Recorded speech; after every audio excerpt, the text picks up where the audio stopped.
It was 69 BC, and the palace of Alexandria buzzed with whispers that could slice through stone walls. Among the gilded halls and marble columns, a young princess moved with a quiet intensity that belied her years. Cleopatra, at only 14, spoke not just Greek, but Egyptian fluently, a rarity among the Ptolemies. Her mind was already a labyrinth of strategies, languages, and secrets, and she knew every eye in the court was upon her.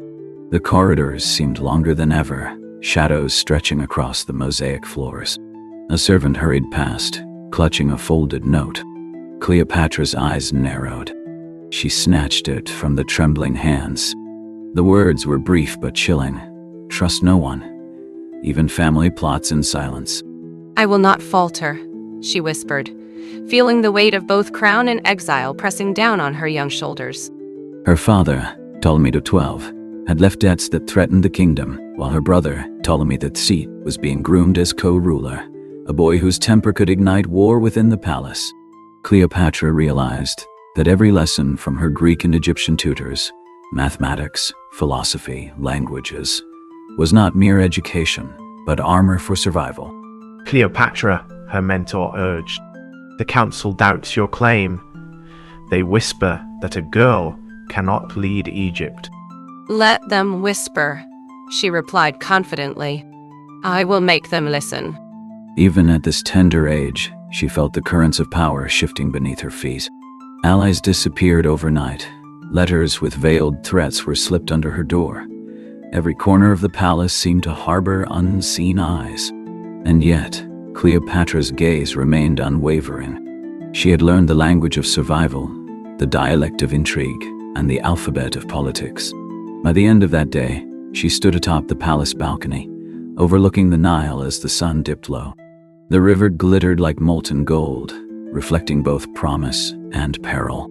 In that moment, she understood. She would not only survive, she would rise, armed with intellect, charisma, and a cunning that would astonish even the most hardened rulers of Rome. I am no mere child, she murmured. I'm the future of Egypt. And as the shadows of the palace stretched across the city, Cleopatra's journey of power and survival had just begun. She returned not alone, carrying a newfound, dangerous knowledge that would forever change the course of history. The early morning sun barely pierced the narrow windows of the palace, casting long, uncertain shadows across the marble floors. Cleopatra's steps were silent, yet every creak of the old wood beneath her feet seemed amplified, echoing in the corridors like whispers of betrayal. Her sharp eyes scanned the servants and courtiers, noting the way one hand lingered too long on a door handle, another bent suspiciously over a folded parchment. In this palace, trust was currency, and every glance, every whisper could carry ruin. Every secret must serve me. Every word must protect me. I will not be outmaneuvered, she murmured under her breath, fingers brushing the edge of the carved railing as if grounding herself against the tide of uncertainty. Rumors swirled through Alexandria like a poisoned wind. Ptolemy XIII had been seen conferring in whispers with advisors she barely trusted. Cleopatra knew she had been exiled before, but now every misstep could be fatal. Her mind raced, connecting names, events, and subtle gestures like pieces of a dangerous puzzle. Each ally was potentially an enemy. Each smile might hide a dagger. Ptolemy XIII, do you really think you can hold power here? Even your father's name cannot shield you. Cleopatra, I do not need a shield. I need only to see clearly, to act decisively. Every move I make is a strategy, every glance a warning, and I will make them listen. Even you. A folded note, delivered under the cover of darkness, lay on the polished table. I trust no one, even family plots in silence. The ink seemed to burn against the parchment, a reminder that every corner of the palace could hide danger. Cleopatra traced the words with her fingertip, plotting as if moving chess pieces across an invisible board. She pictured allies, enemies, and courtiers as pawns and knights, calculating their positions, anticipating their intentions. Knowledge is my weapon, she whispered, eyes narrowing as she memorized every detail of the palace, every ally, every potential threat. And strategy will be my shield. Every word, every gesture, a move in a game they cannot yet see. Outside, the Nile shimmered in the morning light, a calm river hiding undercurrents as treacherous as those within the palace walls. Cleopatra's education had given her command over words and languages, tools that now would protect her, manipulate her adversaries, and solidify alliances. She moved like a shadow, silent but decisive, absorbing the whispers and plotting, weaving her intellect into armor against betrayal. Soon she would return, not merely as a princess, but as a force the world would reckon with. Let them underestimate me, she murmured, a hint of a smile touching her lips, for they know not what I am becoming. The palace had become a chessboard, every misstep potentially fatal. Cleopatra plotted moves in her mind, anticipating reactions, forging alliances, and setting traps with precision. One false step, one misplaced trust, and the throne might slip forever from her grasp. Yet as she glanced toward the distant horizon, the faint glimmer of the rising sun promised a new beginning. A dawn that would see her rise from exile to power. The palace gardens of Alexandria, once a sanctuary of learning and leisure, had become a labyrinth of suspicion. Cleopatra walked along the colonnades, her fingers brushing against the cool marble, tracing patterns as if deciphering hidden messages. Rumors of her exile had spread like wildfire, whispered among servants and scribes alike. Each word carried weight, each glance could betray. The young princess knew that survival now depended not just on her wit, but on her ability to anticipate the moves of those who wished her harm. I must turn every shadow into an ally, Cleopatra whispered, eyes scanning the distant courtyards where courtiers gathered. Every whisper is a weapon, every smile a signal, and I will learn them all. Her Greek tutors had drilled her in philosophy, rhetoric, and diplomacy. Her Egyptian mentors had taught her the sacred texts and the language of the land. Unlike her ancestors, Cleopatra spoke Egyptian fluently, a skill that allowed her to listen, to understand, and to influence those around her in ways her brother could not. Knowledge, she realized, was her shield and her sword. Ptolemy 13. Do you think the people will follow a girl?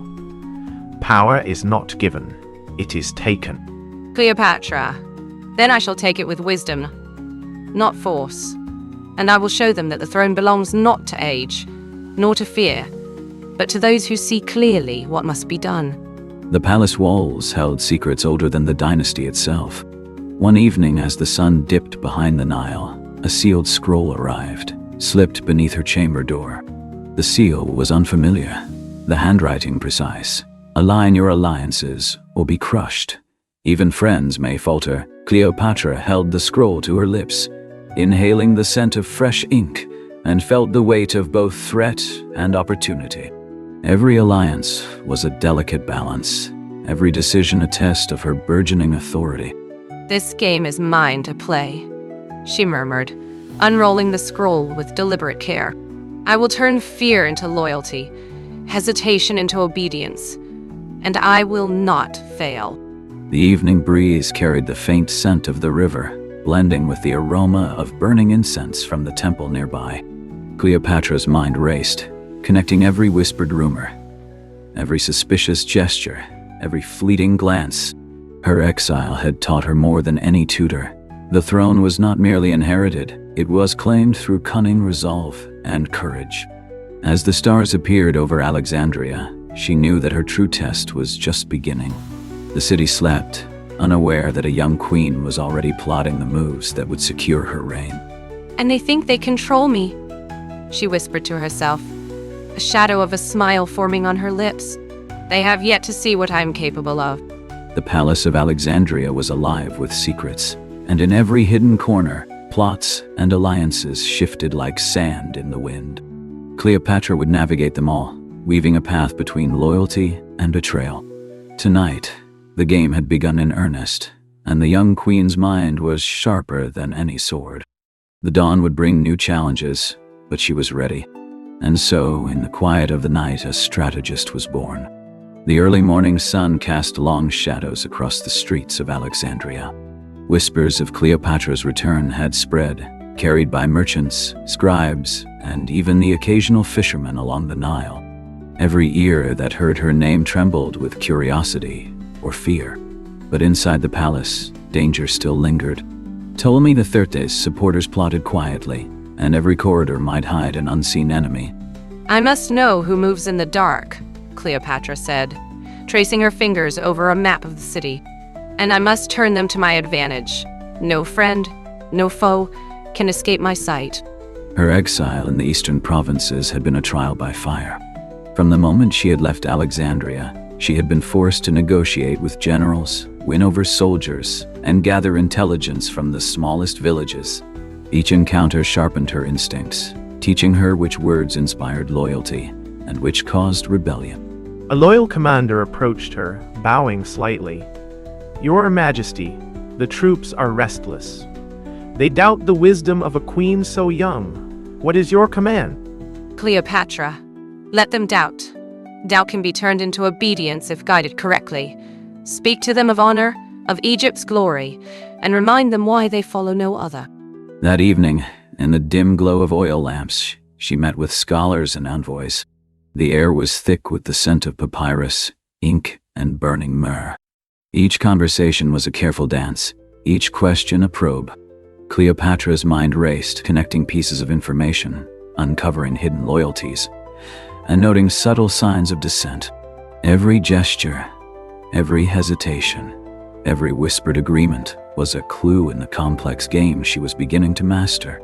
I see you hesitate, she said softly. To one hesitant advisor, her eyes piercing. Remember, Egypt does not reward indecision. Choose your path, and choose it wisely. Outside the palace, the Nile reflected the crimson hues of sunset. Cleopatra walked along its edge, contemplating the letters she had received from allies and enemies alike. One note, written in the careful hand of a distant governor, suggested a rebellion brewing in the western provinces. Another, less formal, hinted that even within the palace, loyalties were fragile. Each message was a test, each challenge an opportunity to strengthen her authority. Let them come with plots and schemes, she murmured to herself, a faint smile touching her lips. They will find that Cleopatra is not so easily defeated. I am both the sword and the shield. Night fell, and Alexandria's streets grew quiet, yet the city remained a web of intrigue. In the shadows, allies and spies moved silently, carrying news, secrets, and warnings. Cleopatra's mind was already several steps ahead, anticipating every move, preparing for every betrayal.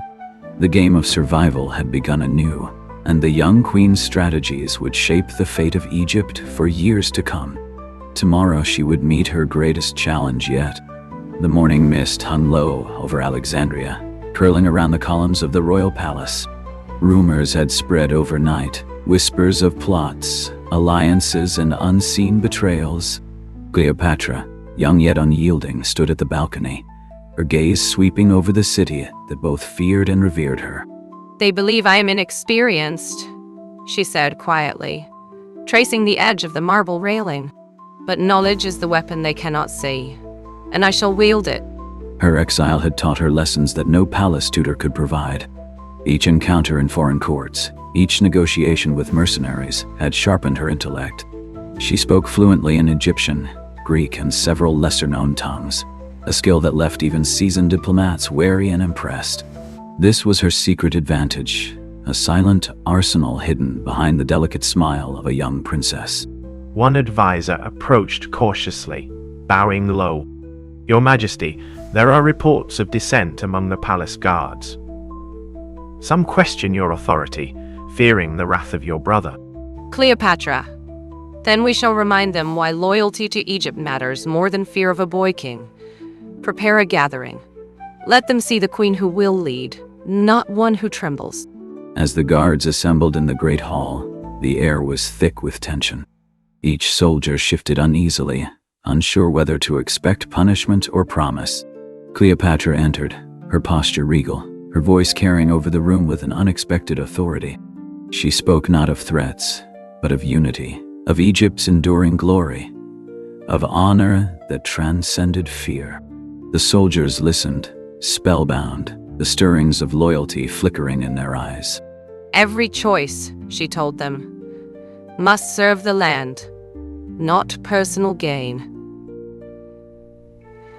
If you follow me, you follow Egypt itself. Later, behind closed doors, she met with her scholars and advisors.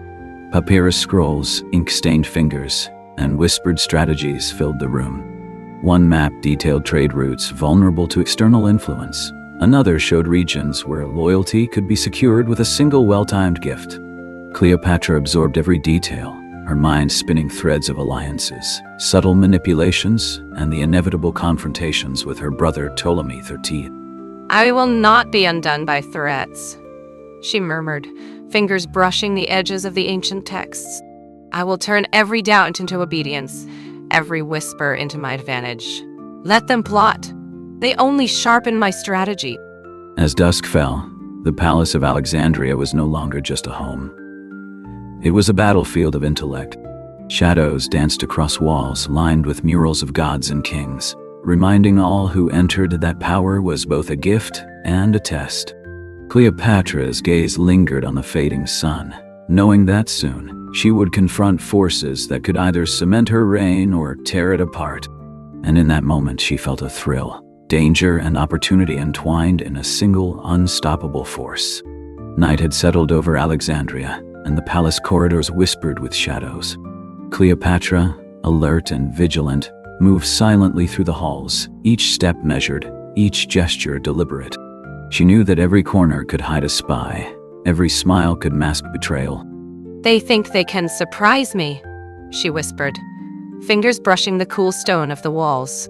But the mind that speaks in tongues sees all that remains unspoken. A servant approached, trembling, holding a folded note stained with wax. The seal bore her brother's insignia. Cleopatra took it, her eyes scanning quickly. Trust no one, even family plots in silence. The words burned like fire across her thoughts. She muttered, every whisper against me will become a tool. Every shadow will bend to my design. A guard entered cautiously. Your Majesty, he said, rumors say Ptolemy has gathered loyalists. They speak of removing you from the throne.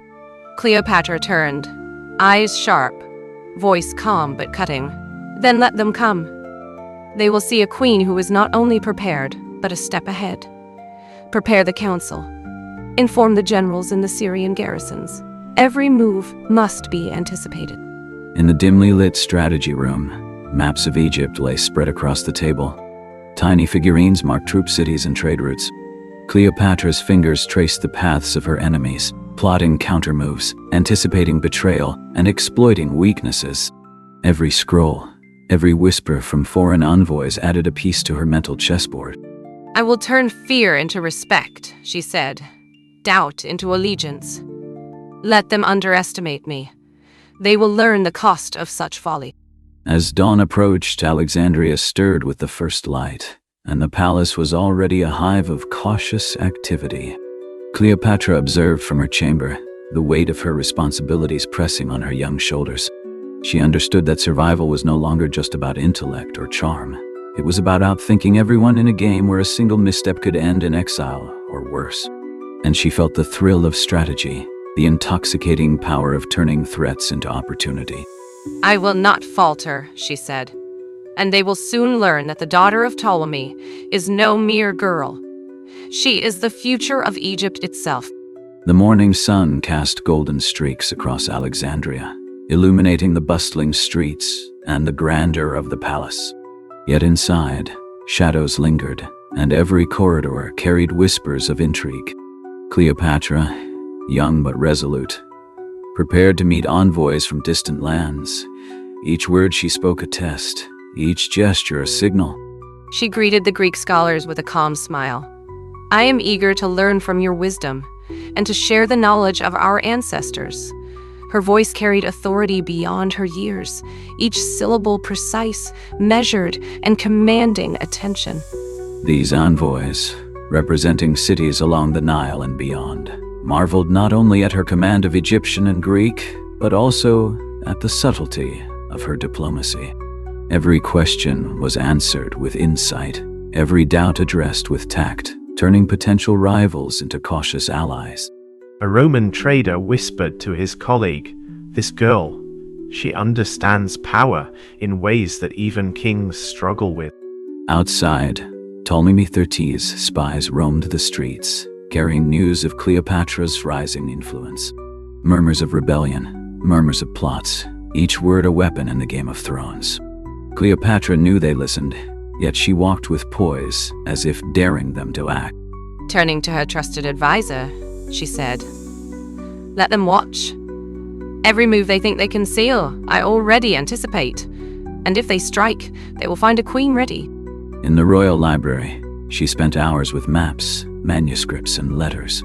Her fingers traced borders, her eyes studied alliances, and her mind connected threads invisible to others. Language became her weapon, persuasion her armor, and knowledge her shield.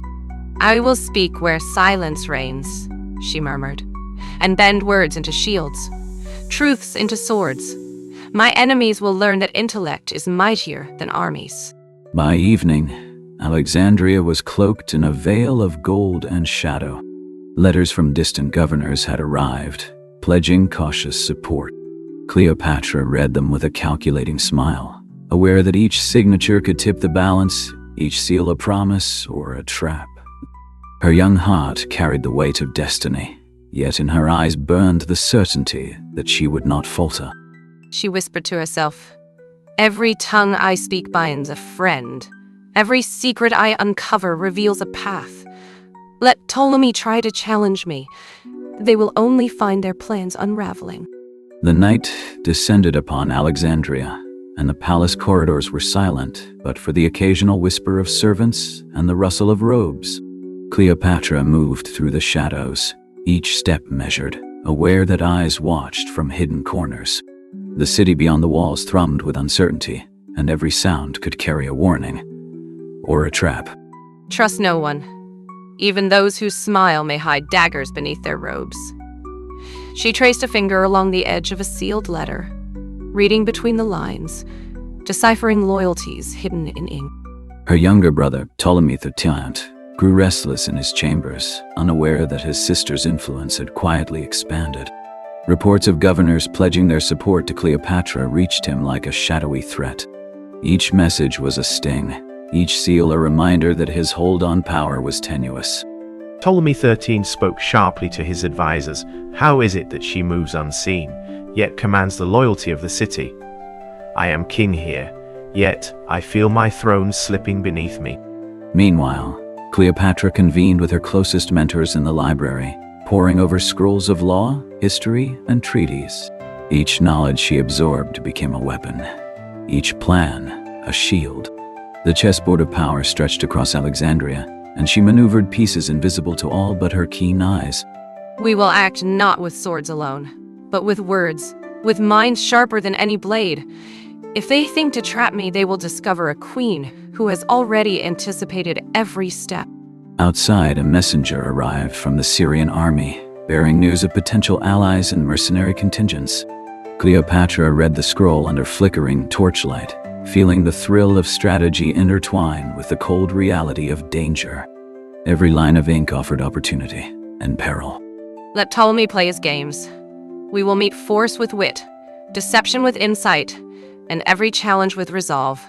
Alexandria will bend, not break, under my guidance." As midnight cloaked the city in deep shadow, Cleopatra emerged onto a balcony overlooking the harbor.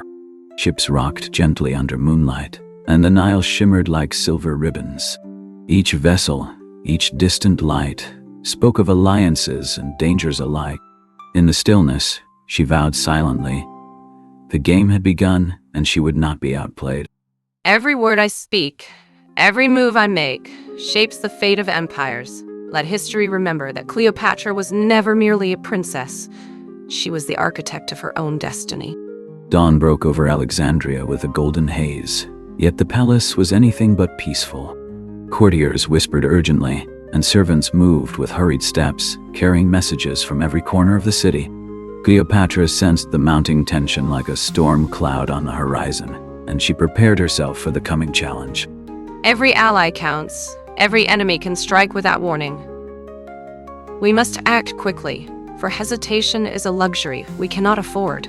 She unfurled a map of the city, tracing routes of supply and escape with a practiced finger. Ptolemy 13 paced the marble hallways, muttering to his advisors. The girl's cunning grows with each passing hour. Send spies, double the patrols.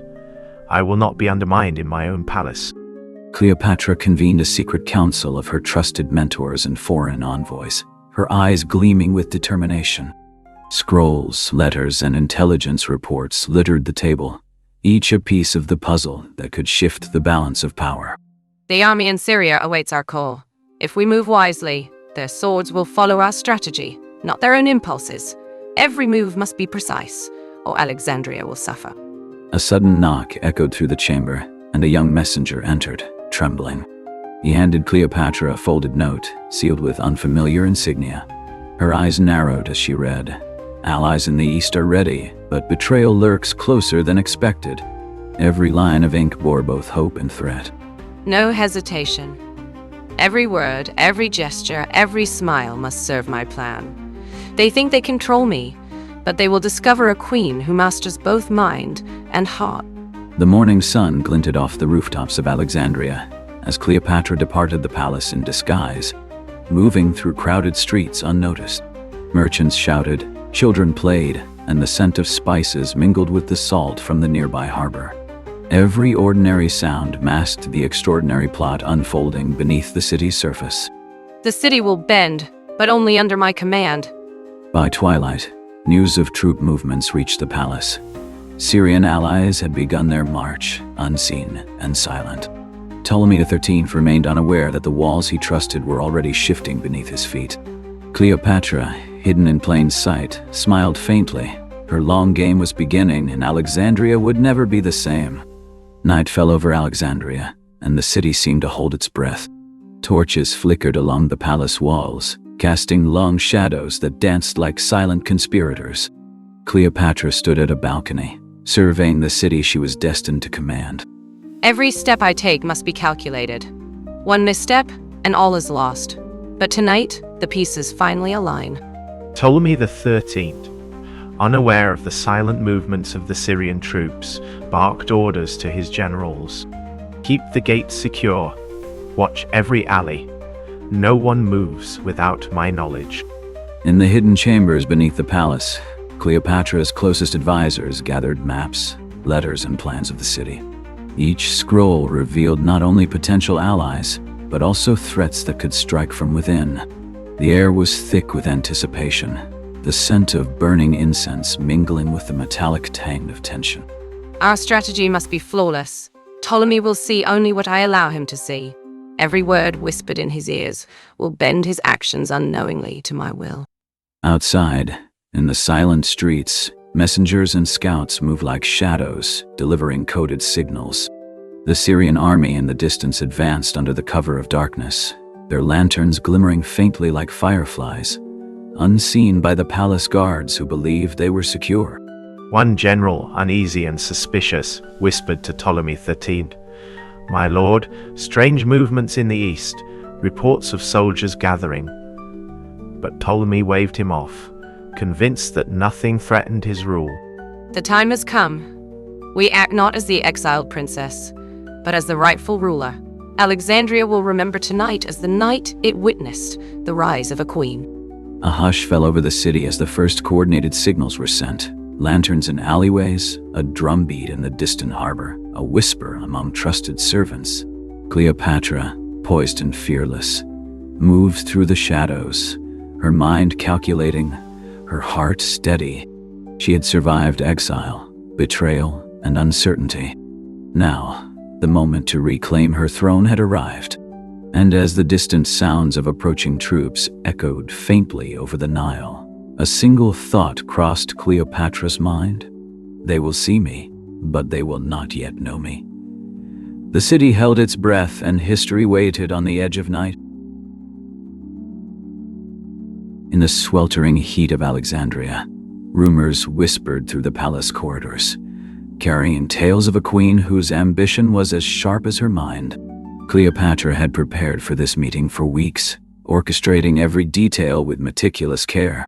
The tapestry of politics and power in Rome had brought Julius Caesar to her doorstep, unaware that a single encounter could shift the balance of empires.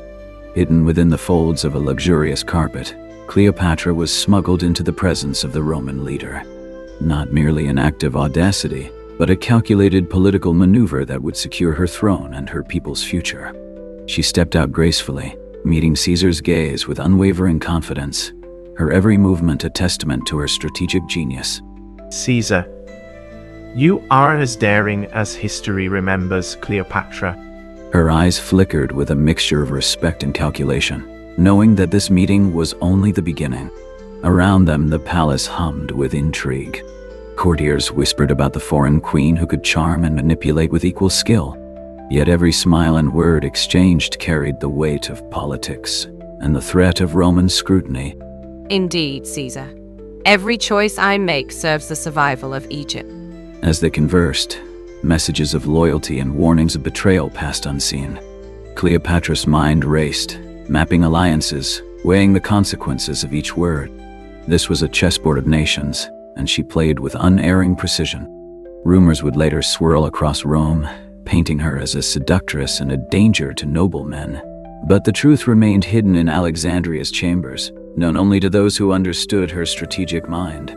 The queen's bold move with Caesar would set the stage for future intrigues with Mark Antony, and for the political battles that would echo through history. Weeks after her audacious meeting with Caesar, Cleopatra navigated the treacherous waters of Egyptian politics with renewed vigilance. Allies whispered promises of loyalty, while hidden adversaries plotted in shadows. Every decree she issued, every word spoken, was a step in a larger game of survival. In the palace gardens, where the scent of blooming lotuses mingled with the warmth of the afternoon sun, envoys arrived bearing messages from Rome. Reports of intrigue, rumors of rebellion, and the ever-watchful eyes of Octavian reached her ears. Cleopatra understood that the eyes of the empire were upon her, and that her reputation, crafted by audacity and strategy, was a weapon in itself. Caesar, your intelligence surpasses even the legends, Cleopatra. She acknowledged his praise with a composed nod, aware that every compliment from Rome was both an honor and a subtle challenge. The political chessboard extended far beyond Alexandria. Each alliance, each romantic association held consequences not just for her throne, but for the future of Egypt itself. Meanwhile, Octavian's spies worked tirelessly to collect stories and rumors, twisting the narrative to undermine her influence. Tales of her extravagance, such as the legend of the dissolved pearl, began to circulate, framing her as a temptress and a manipulator in Roman eyes. But within the walls of her palace, Cleopatra's strategy remained clear.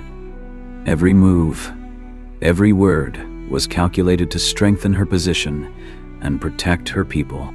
Rome underestimates the mind of Egypt, she said softly, yet with unmistakable authority.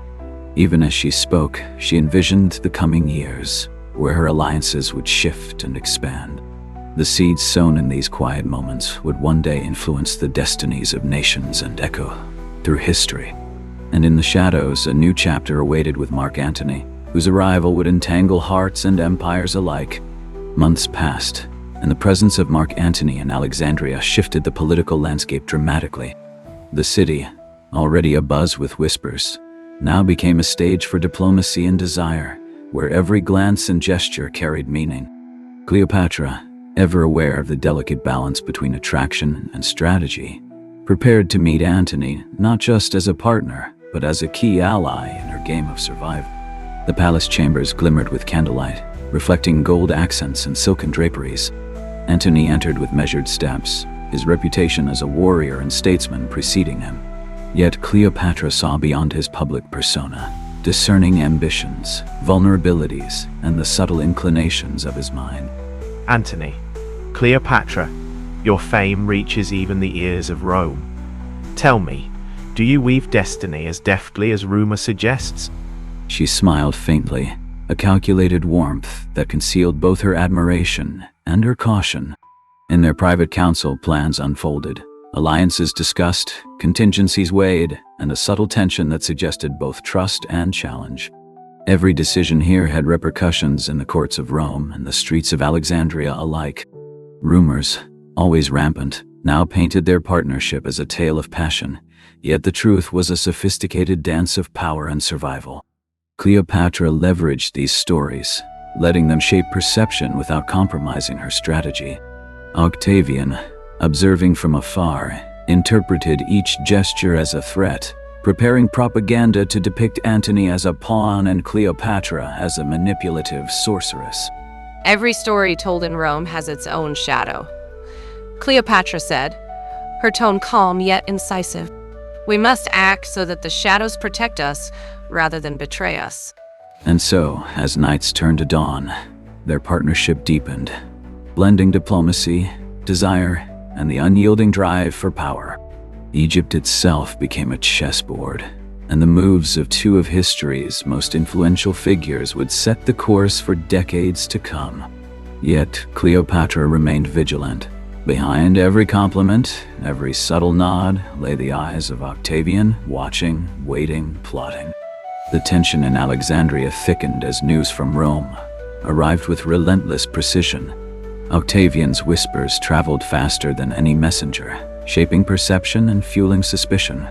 Cleopatra, aware of the stakes, maneuvered carefully, balancing the ambitions of Antony with the ever-present threat of Rome's scrutiny. The palace, once a haven of opulence, now resembled a theater of calculated gestures. Every banquet, every conversation, carried weight beyond personal preference.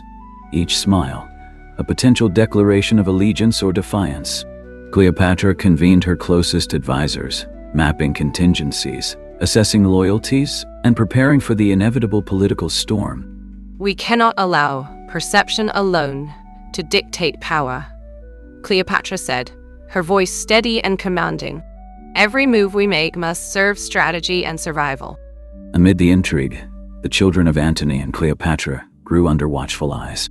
Their very existence became tools in the broader chess game of empire, each rumor about their upbringing in Rome or Egypt amplifying tensions. Cleopatra understood the optics. Stories of her children, innocent yet politically potent, could sway allies and destabilize adversaries. Rome's senators, eager to undermine Antony, seized upon tales of excess, painting Cleopatra as a seductress who ensnared men of power. Yet behind closed doors, the queen's intellect guided her decisions with precision. Wealth, grain, and information flowed like pieces on a board, each calculated to maintain Egypt's sovereignty. Antony, Cleopatra, the reports from Rome grow harsher. How do you propose we counteract their narrative without exposing our vulnerability? By controlling the story before they do, Cleopatra replied.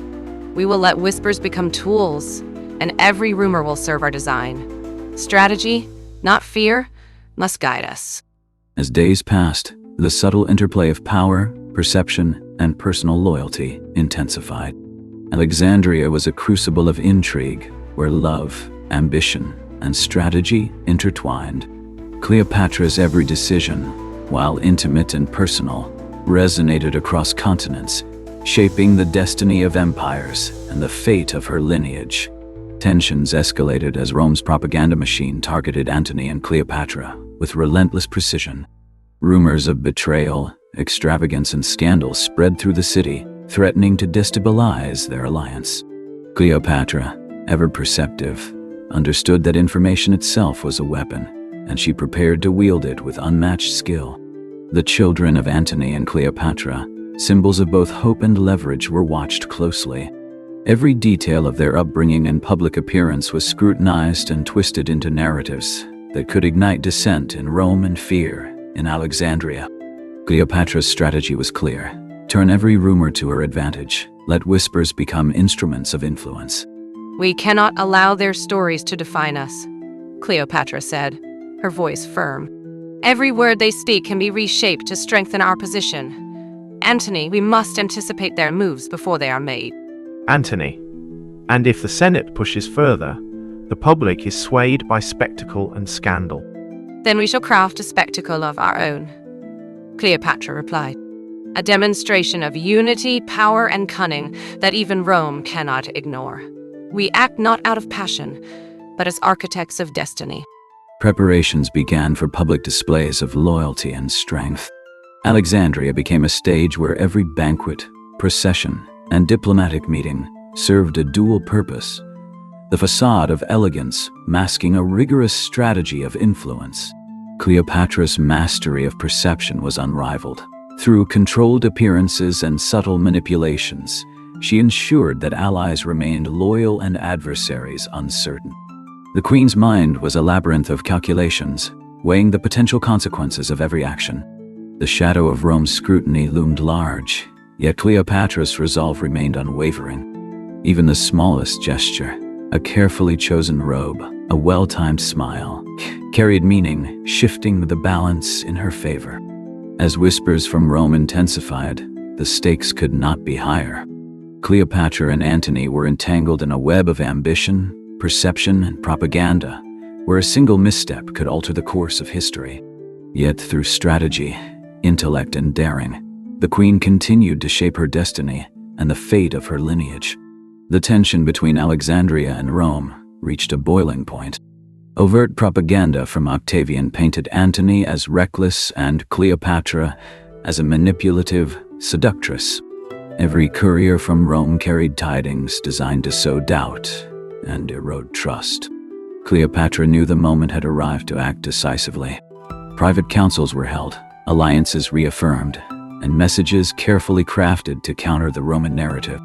She understood that perception was power, and in this game, missteps could be fatal. Our enemies believe they can dictate the story, Cleopatra said, her tone steely. We will show them that truth is in our hands, and every eye must see what we choose. Antony. But the Senate's reach is long. Even whispers can ignite rebellion. Then we weave our own whispers, Cleopatra replied, a faint smile on her lip. Every festival, every banquet, every gesture will be a message. Let Rome watch and wonder. We move as one, and the world will follow. Preparations for public events became instruments of strategy.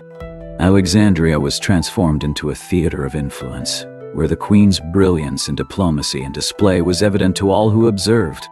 Messages were encoded in the simplest acts: a robe's color, the placement of children in ceremonies, even the sequence of gifts sent to visiting dignitaries. The spies of Rome, ever vigilant, struggled to interpret Cleopatra's moves. She anticipated their every calculation, staying one step ahead, using their curiosity and fear against them.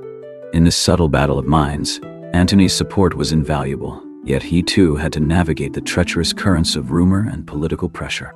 As Octavian's scrutiny intensified, the stakes became clearer. Alexandria and Rome were on a collision course, and the outcome would be shaped as much by perception as by power. Cleopatra's mastery of intrigue and Antony's unwavering alliance became the pillars of their survival, as history watched every move with bated breath. The murmurs from Rome grew louder. Octavian's agents painted Antony as seduced and corrupted, and Cleopatra as a foreign queen who threatened the Republic itself. Alexandria, once a city of trade and culture, now felt like a stage where every move was scrutinized. Cleopatra convened her advisors. Maps were spread, letters analyzed, and envoys prepared. Every decision had to balance perception and reality. A single misstep could provoke an irreversible crisis. We cannot wait for their next move, Cleopatra declared, her gaze sharp. Every rumor must be countered, every allegiance secured. Antony and I must act in concert, and the world must see unity, not weakness. Antony. But Octavian has the Senate, the legions, and the loyalty of Rome itself. How can we withstand such scrutiny? Cleopatra, with cunning, foresight, and spectacle, our every gesture, every public display must send a message. Let them doubt, let them fear, let them question. Doubt is as powerful as any army. Preparations escalated. Alexandria's harbor bustled with ships, not just for commerce but as symbols of strength. The queen's children were seen in carefully choreographed appearances, a reminder of legacy and continuity. Spies from Rome attempted to decipher the queen's moves, yet each event was calculated to mislead. Antony, ever loyal yet cautious, ensured military readiness while respecting Cleopatra's political genius. Together, they orchestrated a delicate balance: power, perception, and the looming threat from Octavian. The tension was palpable. Every festival, procession, and diplomatic reception carried hidden meanings. The world watched Alexandria, unaware that behind the glamour and ceremony, Cleopatra and Antony played a high-stakes game that could change the fate of empires. The city of Alexandria buzzed with anticipation. Every street, every plaza, every market seemed to carry whispers of power and intrigue. Cleopatra and Antony knew that Rome's scrutiny was relentless, and missteps could be fatal. Cleopatra, we must not show weakness, not even for a moment. Every gesture will be interpreted, every smile weighed. Antony, the Senate will use any pretext to turn the people against us. We must act decisively, yet with elegance. In the royal palace, plans were laid with meticulous precision. Envoys were dispatched to secure allies, and messages were encoded to prevent interception. The birth of Cleopatra's children with Antony became a symbol of unity, yet also a target for Octavian's propaganda. Rumors spread across the Mediterranean. Cleopatra's extravagant displays, once considered a marvel, were now twisted into tales of manipulation and seduction. Yet behind the pomp, a calculated strategy emerged. Cleopatra, let them talk. Let them fear. Our strength is in action, not in the gossip that reaches Rome. Every day brought new challenges. Advisors warned of spies in the court, merchants whispering secrets, and envoys being watched. But Cleopatra's mind was relentless, plotting several moves ahead, turning the perception of vulnerability into a tool of influence. Antony supported her, a partner in both love and strategy. Together, they orchestrated appearances, military maneuvers, and diplomatic gestures that bewildered their enemies. The chessboard of power was set, and the first real pieces began to move. As news of Cleopatra and Antony's alliance reached Rome, Octavian seized the moment to shape public opinion.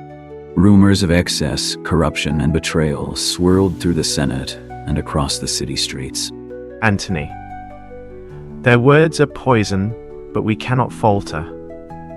Our deeds must speak louder than their lies. Cleopatra, let them spread their tales. Every whisper in Rome is another opportunity to reveal our strength. Octavian's propaganda painted Cleopatra as a seductress who ensnared Antony, turning him from Rome's duty to personal desire. Yet in Alexandria, the reality was a careful blend of diplomacy, intelligence, and mutual respect. Every festival, every audience with foreign dignitaries, every public gesture was meticulously orchestrated. Cleopatra, we are not victims of stories. We are authors of our destiny. The children of Antony and Cleopatra became silent symbols of power and legacy. Their births strengthened alliances but also intensified Octavian's narrative of a looming threat. Each day in the palace, new letters arrived, carrying intelligence reports, threats, and veiled offers of compromise. Antony, the stakes rise daily. One misstep could undo all we have built. Cleopatra's brilliance lay in her ability to use perception as a weapon. By controlling appearances and subtle cues, she turned fear into caution, uncertainty into respect. The tension between Alexandria and Rome escalated, a game of shadows and strategy where every action had consequences beyond the palace walls. Tension reached its peak as Octavian's forces approached. Every decision in Alexandria now carried the weight of life, legacy, and history.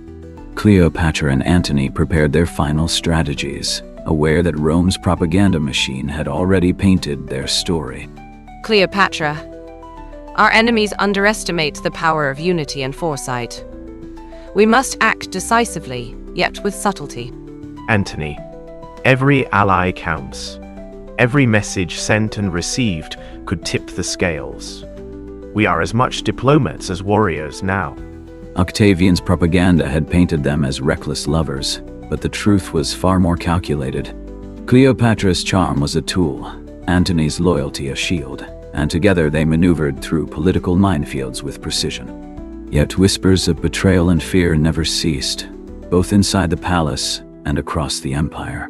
Cleopatra, even in the face of inevitable conflict, we define our legacy by courage and wisdom. The final letters arrived, each one a mixture of threat and opportunity. Decisions made in the shadowed halls of Alexandria would echo for centuries. History would remember both the romance and the strategy, the myths and the truths intertwined. Antony, history will judge, but today we act. And so, Cleopatra and Antony faced their destiny. Their story, a mixture of love, strategy, and intrigue, became legend, shaping the course of Rome and Egypt forever. In the interplay of power, perception, and action, it proved that intellect and daring can define empires. In the golden halls of Alexandria, the air was thick with incense and whispered secrets. Cleopatra, draped in royal linens dyed deep purple and gold, paced with measured steps, her fingers tracing the intricate patterns on the marble balustrades. The treasury was emptying faster than her advisors dared admit, debts to Rome mounting like shadows over the city. Night fell over the palace gardens, the moonlight glinting off the Nile. But Cleopatra's mind was elsewhere. Could she manipulate the coins, the grain, the people, without causing a revolt? The faint rustle of guards' sandals on stone echoed like distant drums of war. Your Majesty, whispered Charmian, leaning close. The treasury advisors fear the debt to Rome may bankrupt the kingdom. They beg for mercy, for caution. Cleopatra stopped and fixed Charmian with a piercing gaze. "Mercy," she said slowly, her voice a blade hidden in silk, "is for those who cannot see the whole game," rumor had it.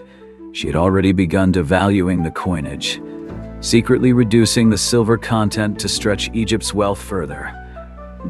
But my queen, if the people discover, unrest could sweep the city. One of the chief treasurers pleaded, bowing low. His hands shook, betraying his fear. Cleopatra turned toward the vast windows overlooking the harbor. Ships rocked gently in the Nile's current, the lanterns from the quays glimmering like fallen stars. Every decision she made rippled through the city. Every coin, every grain, every decree. She had inherited her father's debts, yes, but also his enemies. And she would not falter. And the people? Charmian asked softly. They suffer while we... Cleopatra's lips curved in a slight, unreadable smile. History remembers the victors, not the frightened, she said. She lifted a hand toward the city, imagining the delicate threads of power she was weaving. Invisible, unbroken, unstoppable. The palace shadows deepened, and the night seemed to lean closer, listening. In that stillness, it was clear. Cleopatra's genius was not just in charm or diplomacy. It was in her willingness to walk the shadowed path, where few dared tread, to protect her kingdom and secure her legacy. The morning sun barely pierced the thick haze over Alexandria, casting long, fragile shadows across the bustling marketplace.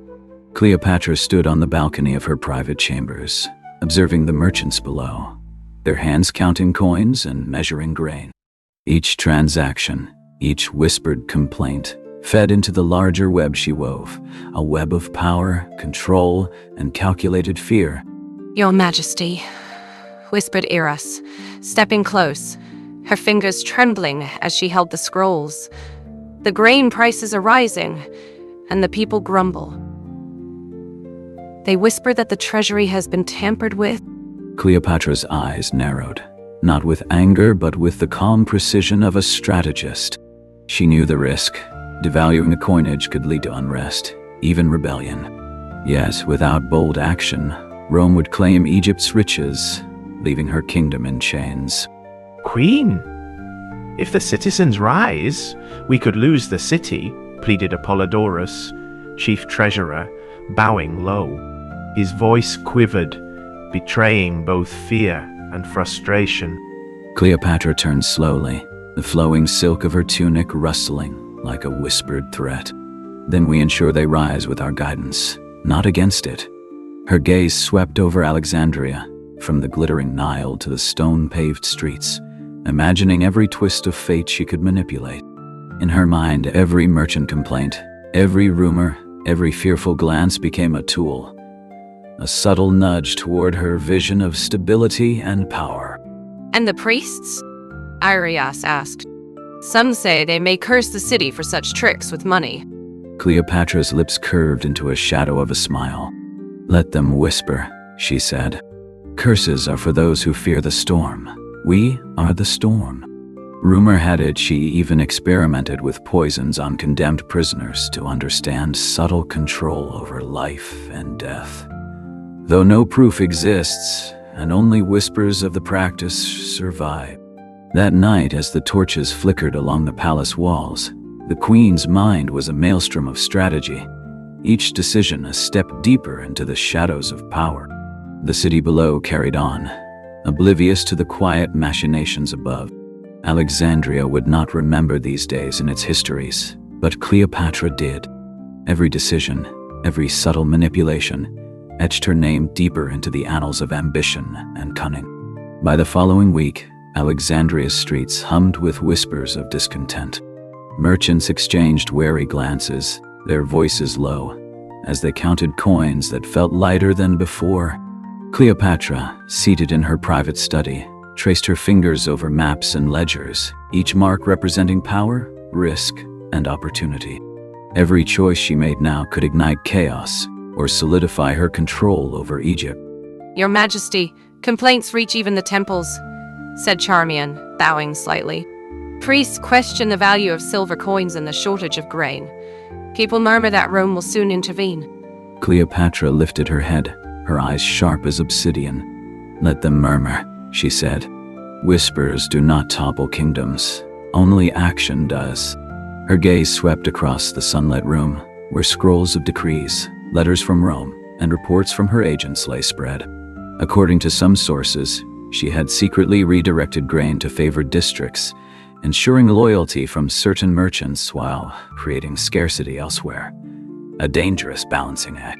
Queen, there are rumors. Some say the people may rise. We cannot control anger once it spreads, warned Apollodorus, adjusting his robes nervously. Cleopatra stood and moved toward the balcony, the marble cool beneath her bare feet. She looked out over the city, her eyes catching the glint of sunlight on the Nile, the shadows of boats rocking gently in the current. Each ripple seemed a metaphor for the city's mood, small disturbances that could become tidal waves. One chronicler suggests she even consulted astrologers and mystics, blending superstition and strategy to forecast public sentiment. And the merchants, Your Majesty? Asked Eris, leaning closer. Some fear their livelihoods are at stake. Cleopatra's fingers brushed over a small, carved figurine of Isis. Then we ensure their fear is guided, not uncontrolled, she said. The queen knew that to maintain Egypt's strength, she must navigate a treacherous path, balancing scarcity and loyalty, reward and punishment. Rumor had it that she personally observed distribution of grain at night, disguised to gauge public reaction firsthand. As dusk fell, torches flickering along the palace walls cast elongated shadows, the flickering light dancing like specters of potential revolt. In the silent corridors, Cleopatra's mind worked tirelessly. Every coin, every sack of grain, every whisper in the marketplace was a move in her invisible game of shadows. Night had fallen over Alexandria, draping the city in deep indigo shadows.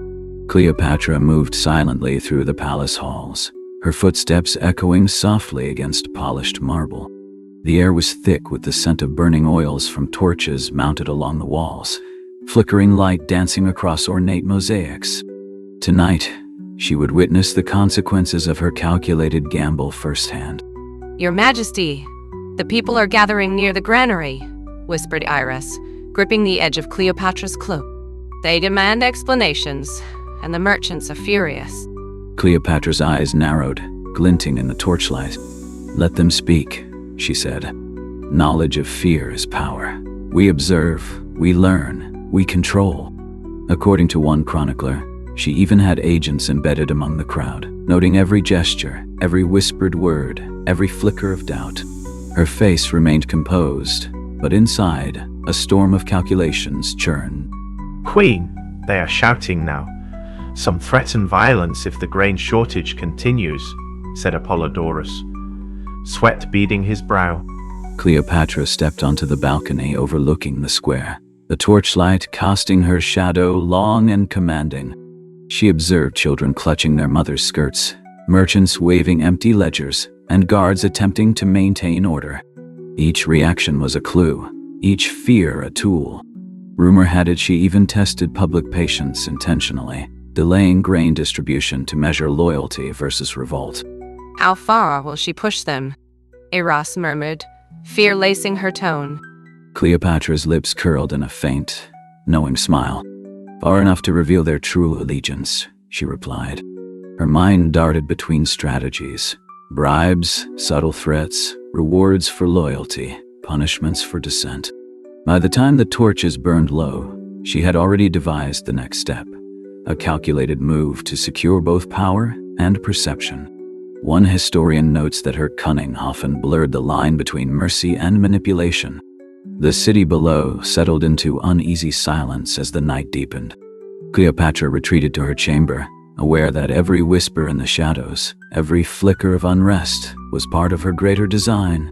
In the heart of Alexandria, power had a price, and the queen was prepared to pay it and charge others for theirs. Dawn broke over Alexandria with a muted golden light, reflecting off the Nile and casting a fragile glow across the city. Cleopatra walked through the royal gardens, her robe brushing the marble pathways, her mind already racing ahead to the next moves. Each carefully planned decision weighed on her. The balance of power, loyalty, and fear teetered on a knife's edge. Your Majesty, there are reports that merchants have begun hoarding grain, and some families are leaving the city, Eros said, clutching a rolled parchment. The unrest may spread faster than anticipated. Cleopatra's gaze swept the gardens, lingering on the meticulously arranged statues and fountains. Let them leave if they must, she said. Their departure reveals nothing but their weakness. The loyal will stay, and they will see who truly controls Egypt.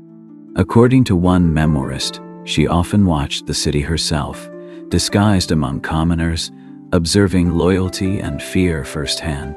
Queen, the priests are questioning the morality of your actions, Apollodorus said, bowing low. They fear the people's wrath and speak of curses. Cleopatra's eyes gleamed, reflecting both intelligence and resolve. Curses are words. They hold no power over strategy, she replied. She paused, listening to the distant murmur of the city. She knew every sound. The clatter of carts, the hushed voices, the cries of children, was part of the living, breathing entity she ruled. And the Romas? Ira asked, leaning closer. What if they hear of this manipulation? Cleopatra's lips curved slightly. Then they will see the wisdom of a queen who dares to act where others falter.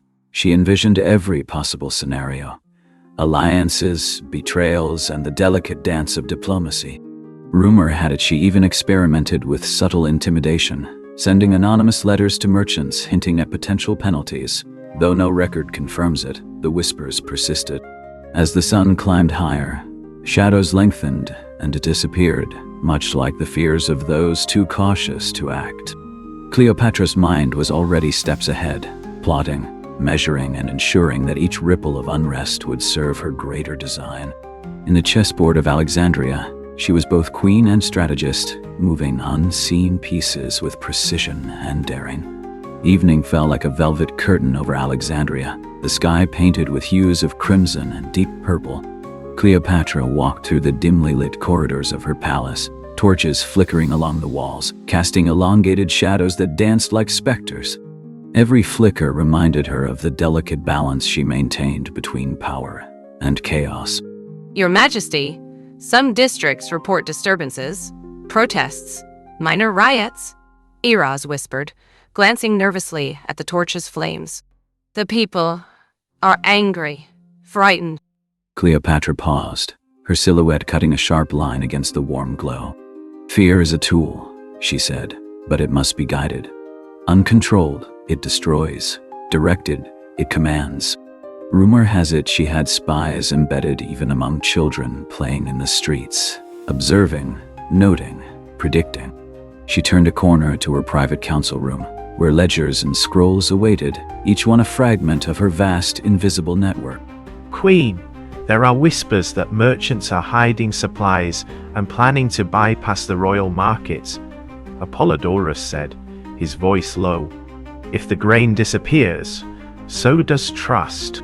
Cleopatra lifted a scroll and studied it by torchlight, the flames reflecting in her dark, calculating eyes. She imagined every possible reaction, every potential betrayal, and every maneuver she could employ. According to chroniclers, she sometimes disguised herself among the populace at night to test the loyalty of her city firsthand.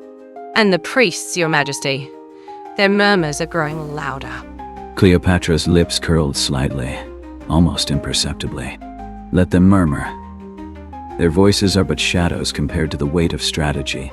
Her fingers traced the edge of a carved figurine of Isis, a reminder that divine favor and human cunning could intertwine. She mapped her next moves, careful punishments, subtle rewards, and the orchestration of fear into loyalty. As midnight approached, Alexandria seemed to hold its breath. From the shadows of the palace, Cleopatra's mind orchestrated the unseen currents of her city, ensuring that every whisper, every glance, every heartbeat played into her grand design. Power was a dance of shadows, and she led it with unmatched precision. The next morning, Alexandria awoke under a pale, gray sky, clouds heavy with the promise of rain. Cleopatra stood at the edge of the harbor, observing the ships bobbing gently in the current, their sails taut and glinting with moisture. Every movement in the port was a message, every face in the crowd a potential ally or threat.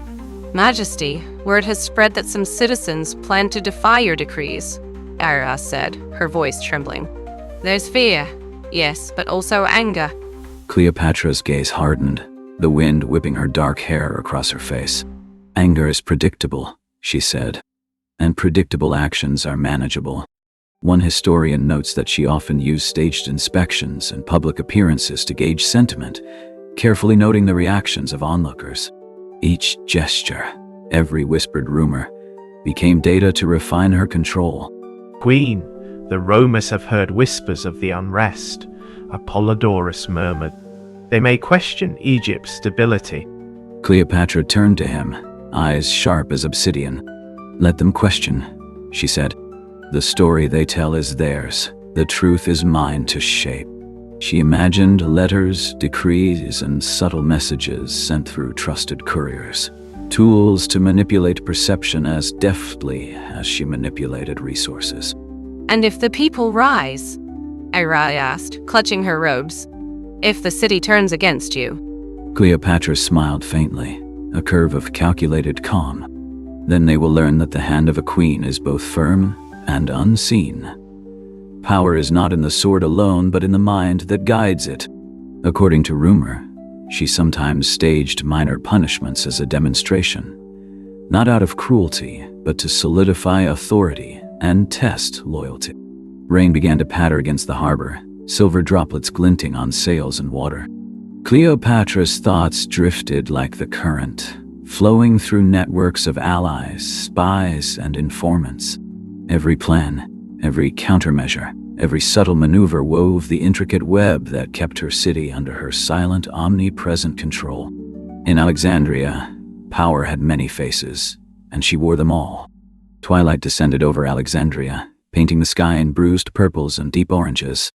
Cleopatra moved silently through the palace corridors, torchlight flickering against the stone walls, casting shadows that seemed to whisper secrets. Each corridor, each doorway, was a channel through which power flowed unseen. Majesty, the grain hoarding continues, Iras said, presenting another report. The people grow restless. Some speak of rebellion. Cleopatra's eyes narrowed, the torchlight reflecting off the gold embroidery of her robe. Rebellion is merely the echo of mismanaged fear, she said. We will guide it, redirect it, and harness it. According to some chroniclers, she often staged subtle demonstrations of authority, showing the people that disobedience carried consequences, yet always framing it as protection. Queen, reports say the priests threaten to curse those who defy tradition. Apollodorus said, bowing low. They claim the city's fortune depends on appeasing the gods. Cleopatra lifted her chin, a glint of defiance in her eyes. Let them speak of curses.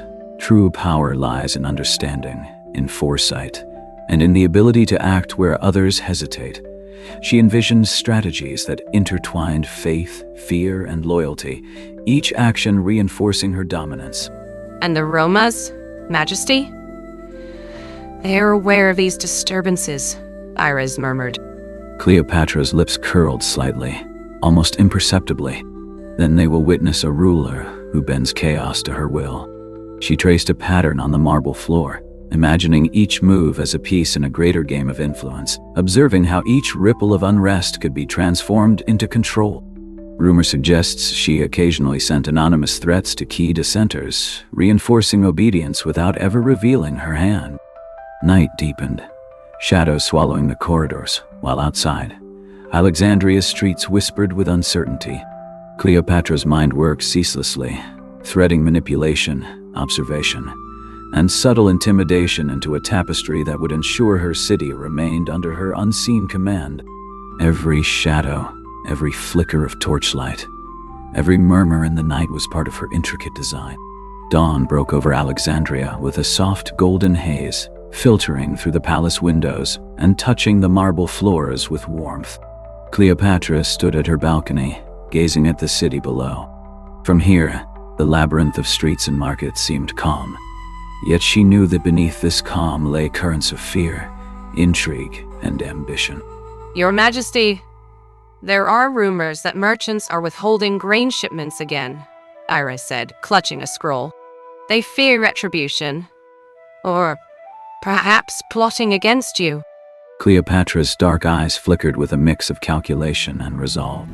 Rumors are a double-edged sword, she murmured. They reveal the minds of men while guiding their actions. Chroniclers suggest that she used these whispers as intelligence, subtly punishing or rewarding those who aligned with her vision. She imagined dispatching envoys under the guise of diplomacy, while in reality they carried veiled threats and carefully measured instructions. Majesty, the priests' council grows restless.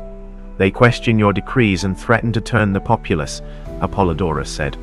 Cleopatra turned, the morning light casting shadows across her face, highlighting her resolute expression. Let them question, she said. I am the architect of Alexandria's fate, and my hand is unseen but absolute. According to rumor, she often staged encounters in public, demonstrating subtle authority that reminded citizens and priests alike of her omnipresent control. And the Romas? They are watching every move, Majesty, Iraz added. Cleopatra's lips curved in a knowing smile. Then they will witness strategy in motion, not chaos. She traced invisible lines in the air with her hands, envisioning the interwoven threads of power, fear, and loyalty that held her city in equilibrium. Each subtle action reinforced her authority, a symphony of control that few could perceive. By midday, Alexandria appeared serene, but the currents of manipulation ran deep beneath the surface. Cleopatra's mind never rested. Every whisper, every glance, every small act of defiance was an instrument to be measured, molded, and guided. The city's destiny, like a river beneath still waters, flowed entirely under her command. Twilight settled over Alexandria, casting the city in a violet and amber glow. Cleopatra walked through the palace gardens, her steps measured, each movement purposeful. Statues of past rulers loomed in shadow, silent witnesses to the legacy she was shaping with cunning and precision.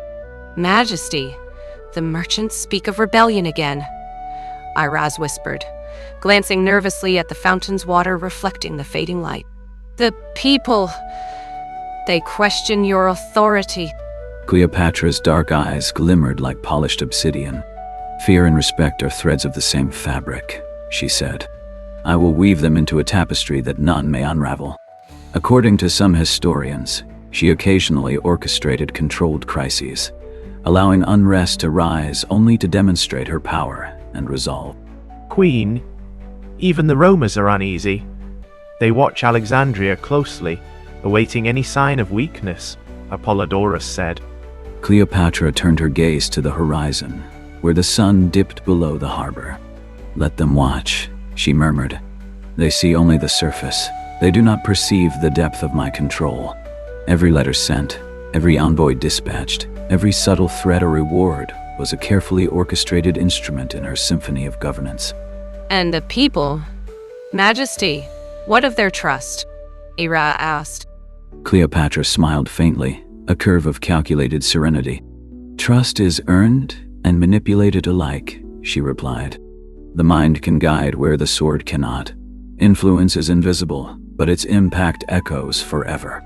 Rumor tells that she used both kindness and intimidation in equal measure, always balancing the scales of fear and loyalty. As night fully descended, the city lay in deceptive calm. Cleopatra's strategy had worked once again. Alexandria remained under her command, its destiny subtly directed by her unseen hand. And yet, in the shadows, the seeds of future challenges had already begun to stir, whispering that even the most meticulous plans could be tested in the days to come. The first rays of dawn barely kissed the Tiber when unsettling whispers filled the marble halls of Rome. News had arrived from Egypt, a land of golden sands and silent serpents, bearing a tale so harrowing that even the most stoic senators trembled at its weight. Cleopatra's son, Caesarion, was dead. By the command of Octavian, the boy who carried the name of Caesar and a legacy of the Ptolemaic dynasty was executed. 2 Caesars are too many, said Octavian's advisor, his eyes fixed on the scroll. We cannot allow him to live. Rome cannot tolerate a shadow of another emperor. Yet, amid the calculated cruelty, 3 children of Cleopatra by Mark Antony survived. They were taken far from the Nile, placed in the care of Octavia, Antony's former wife, a woman of sorrowful dignity and unwavering resolve. Imagine young Cleopatra Selene, Alexander Helios, and Ptolemy Philadelphus, torn from their mother's arms, sailing across the seas to a land that had once been their enemy. I will protect them, Octavia whispered, drawing the children close. Though their mother is gone, they shall not taste the cruelty that devours their father's house. The bustling streets of Rome seemed to hold their breath that day. Every murmur carried the weight of Egypt's collapse.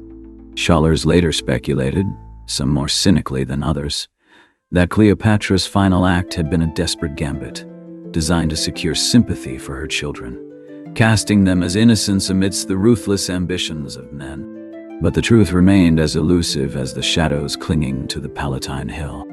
And what of Caesarion, the boy whose very name bore the weight of empires? Betrayed by Rondon, a trusted servant, he had been delivered into Octavian's hands polished by diplomacy, now stained with blood. Ancient chroniclers record his death in a few stark lines, yet one can imagine the horror. The small body, the unfulfilled destiny, the extinguished echo of a royal line. The boy. He could have bridged worlds, murmured a Roman soldier, staring at the rippling river. And yet, fate has locked him in shadow. While Caesarion's life ended in secrecy, the surviving children faced a different kind of uncertainty. Cleopatra Selene, Alexander Helios, and Ptolemy Philadelphus, names once uttered amidst Alexandria's grandeur, now echoed in the cold marble halls of Rome, subjects of intrigue, pity, and the watchful eyes of the empire's rulers. This was a moment suspended between tragedy and survival, a beginning that would shape destinies far beyond the Nile. And as the Roman sun dipped lower, one haunting question lingered in every shadowed corner. Who would command the fate of Cleopatra's legacy? The journey from Alexandria to Rome had been long, fraught with restless nights and stormy seas. Cleopatra Selene, barely 10 years old, clung to her younger brother, Alexander Helios, while Ptolemy Philadelphus trailed, his small hands gripping the ropes of the ship. The Mediterranean stretched before them, a vast expanse of uncertainty, carrying away the remnants of a dynasty that had ruled for centuries.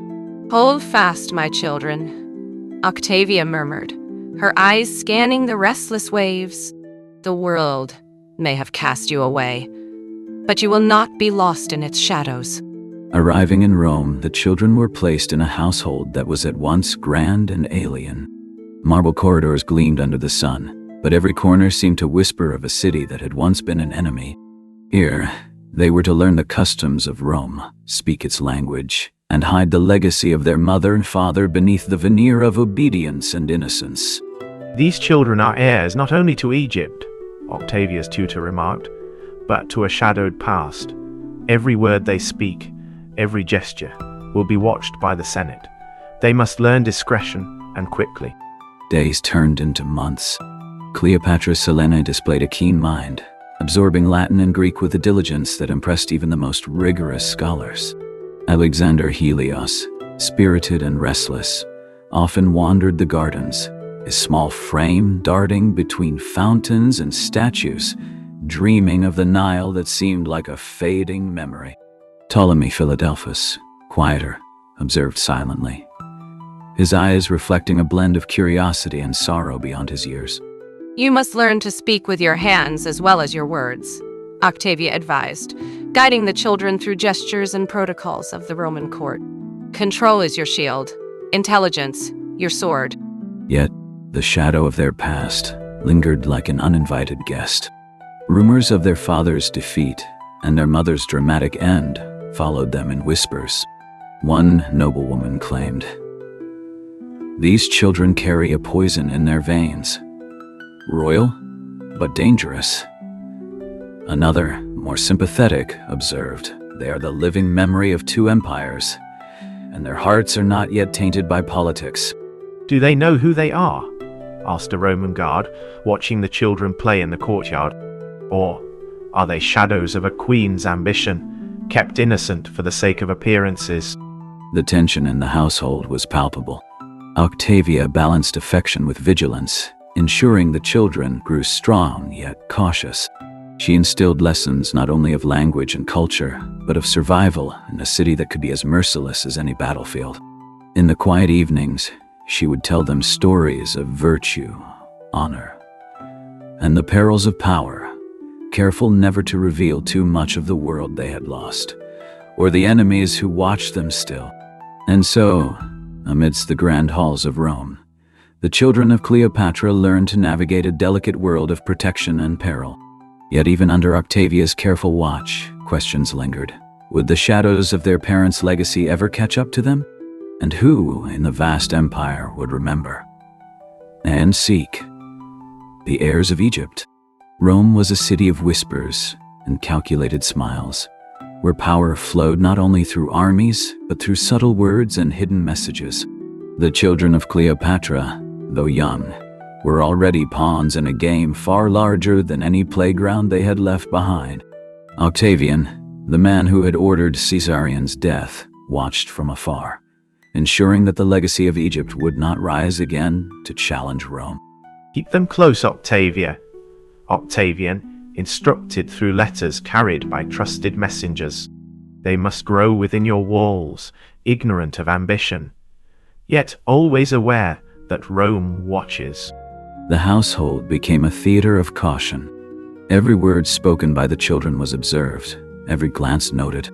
Cleopatra Selene, clever and perceptive, began to sense the invisible threads that tied her to the fate of empires. Alexander Helios, fiery and impetuous, sometimes challenged the rules of the Roman tutors, his spirit yearning for the freedom of the Nile.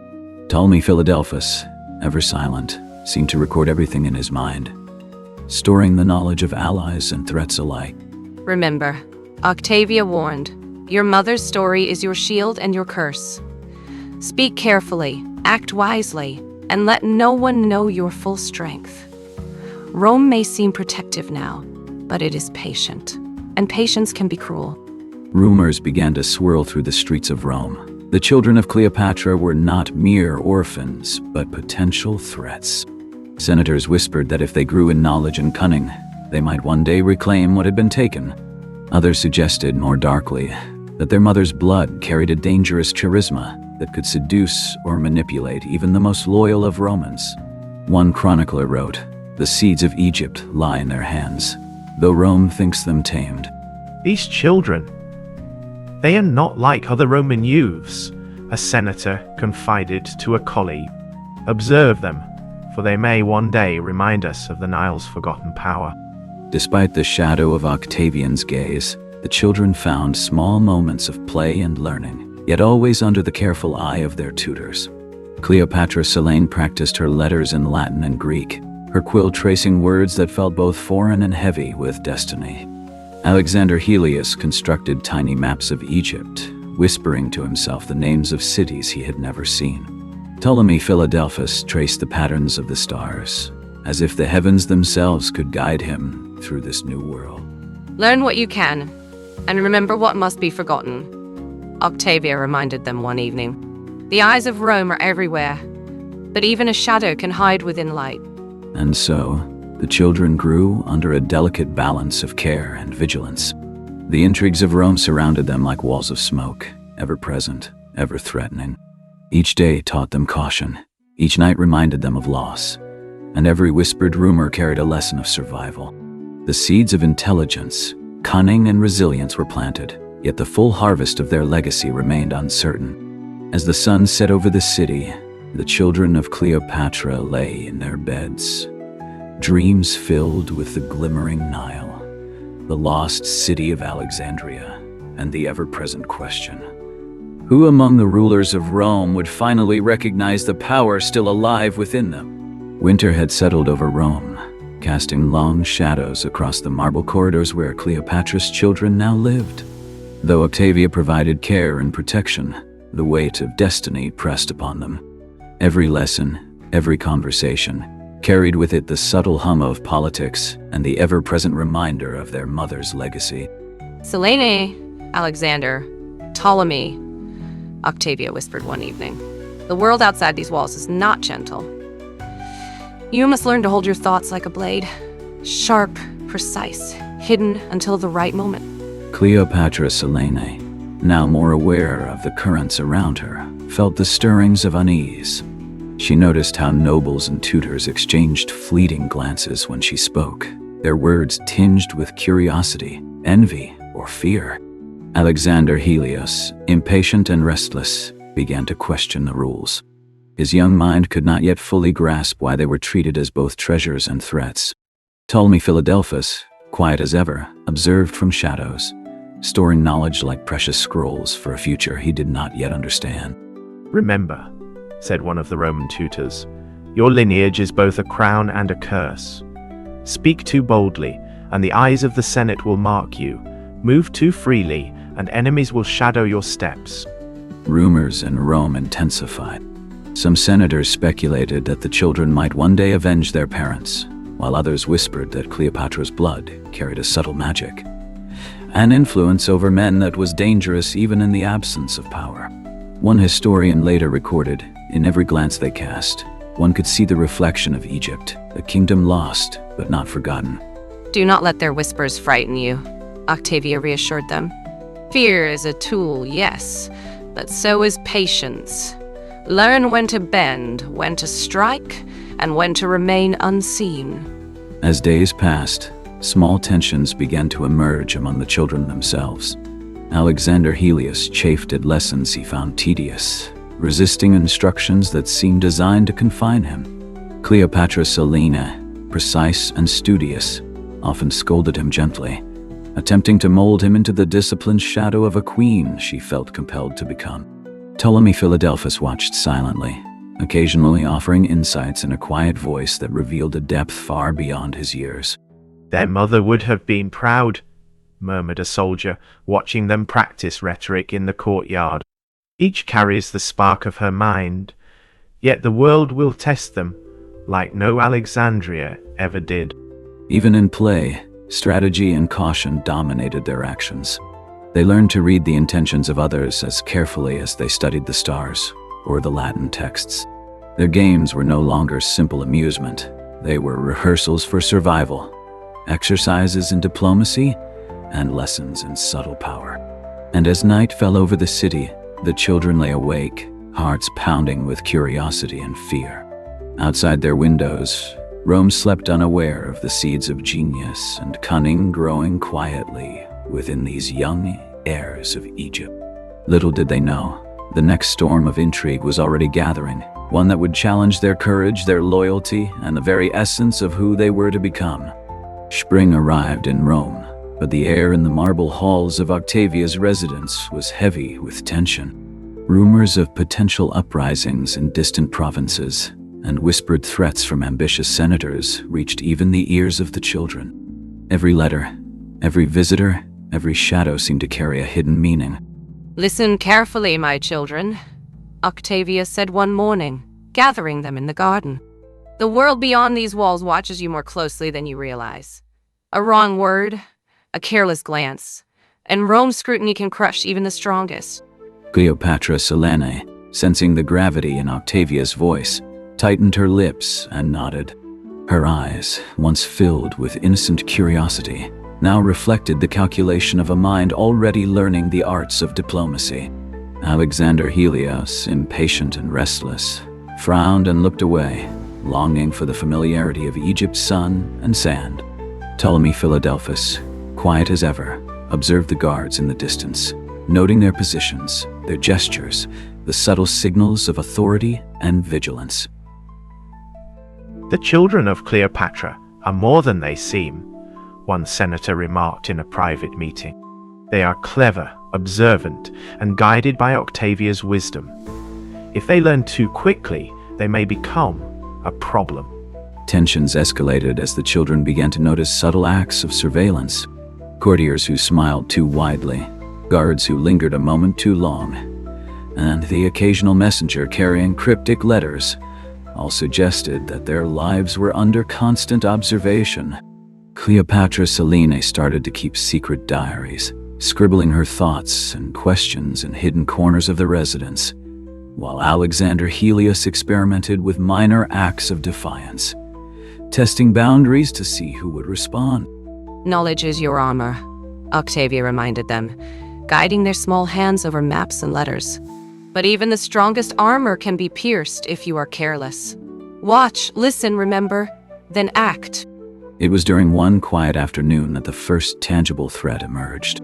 A letter, unsigned but written with precision, appeared on the study table, a veiled warning from an unknown faction in Rome. It hinted at interest in the children's future, subtly implying that their continued presence in the city might not be tolerated forever. Cleopatra Selene read the letter, her young hands trembling, but her mind racing with strategies and questions. Alexander Helios felt a surge of protective anger, while Ptolemy Philadelphus merely observed, absorbing every nuance. They watch, they measure, they decide. The tutor whispered to Octavia, every move, every word, every laugh. Rome judges them as if they were grown rulers, not children. From that day forward, the game of survival intensified. Every lesson became a subtle test, every interaction, a puzzle of loyalties and intentions. Even simple walks in the garden were filled with observation and silent calculation. Cleopatra Selene, Alexander Helios, and Ptolemy Philadelphus were no longer merely children. They were heirs of a fallen empire, each step a balance between obedience, curiosity, and the unspoken threat of Rome's eyes. And as night fell, bringing shadows that danced along the marble floors, a single question haunted them. Who in the grand city of Rome would be the first to challenge their quiet strength, and what cost would it demand? The city of Rome hummed with schemes and secrets, and for Cleopatra's children, every day brought new tests. A messenger arrived one morning with a cryptic invitation to the Senate, a private observation of a political ceremony, but clearly a calculated move to measure the children's reactions. Octavia sensed the danger immediately and prepared them. Remember, Octavia said, brushing Selene's hair back, you are not simply guests, you are observers, Learners, shadows among the powerful, speak little, watch much, and never reveal the flame within you. Cleopatra Selene's heart pounded as they entered the Senate Hall. Marble columns towered over them, and the air smelled of oil lamps, ink, and whispered ambition. Senators in fine togas glanced at the children, noting their presence with barely concealed curiosity. Alexander Helios, restless, leaned toward Selene and whispered, "Why do they watch us like predators?"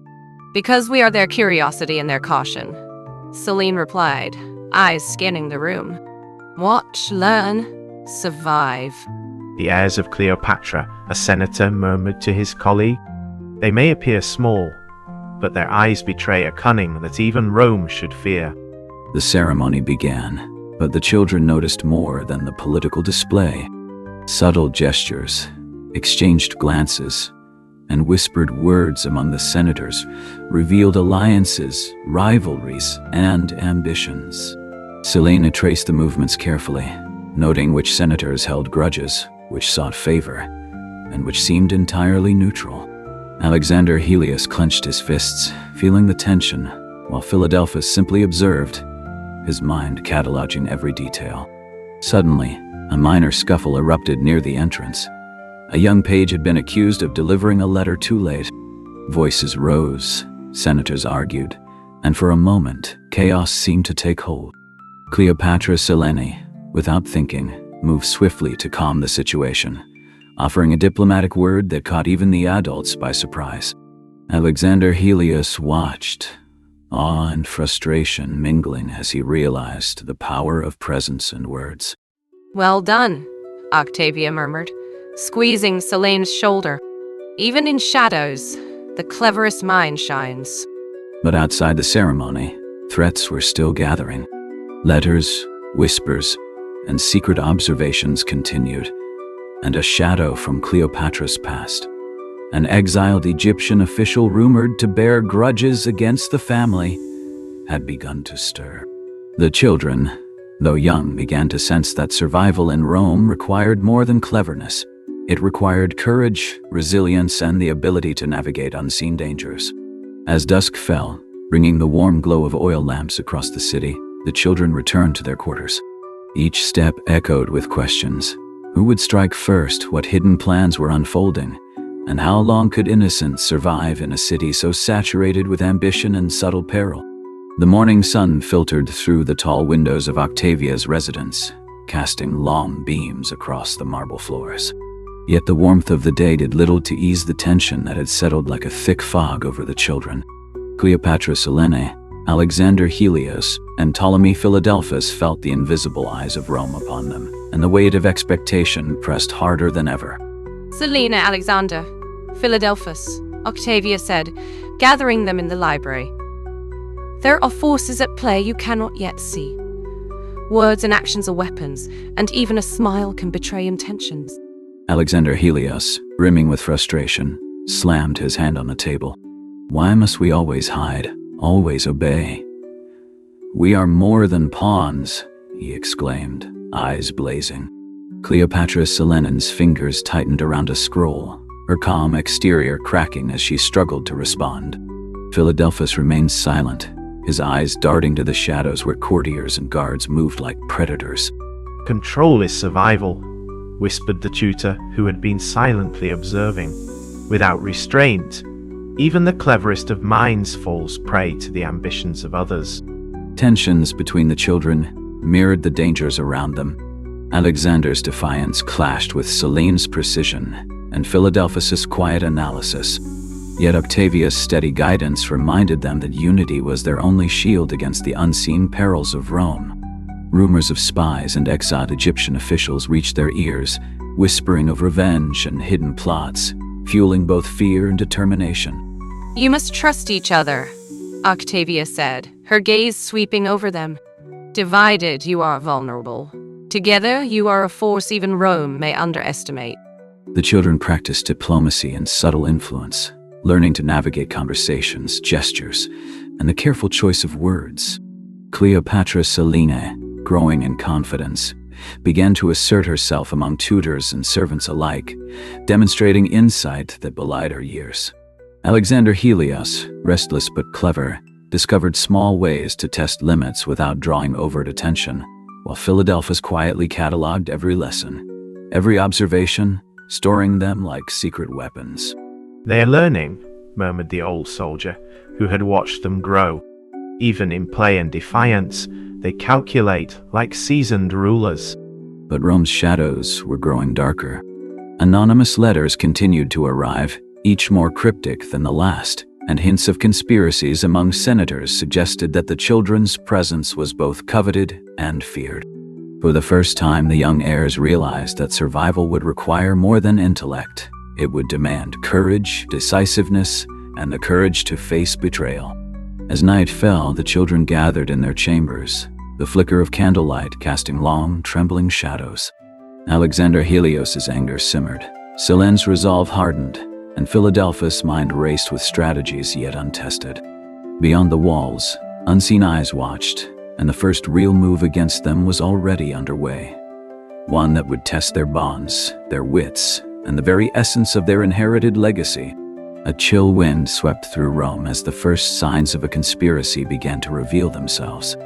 The children of Cleopatra, now more aware than ever of their precarious position, sensed the invisible forces gathering against them.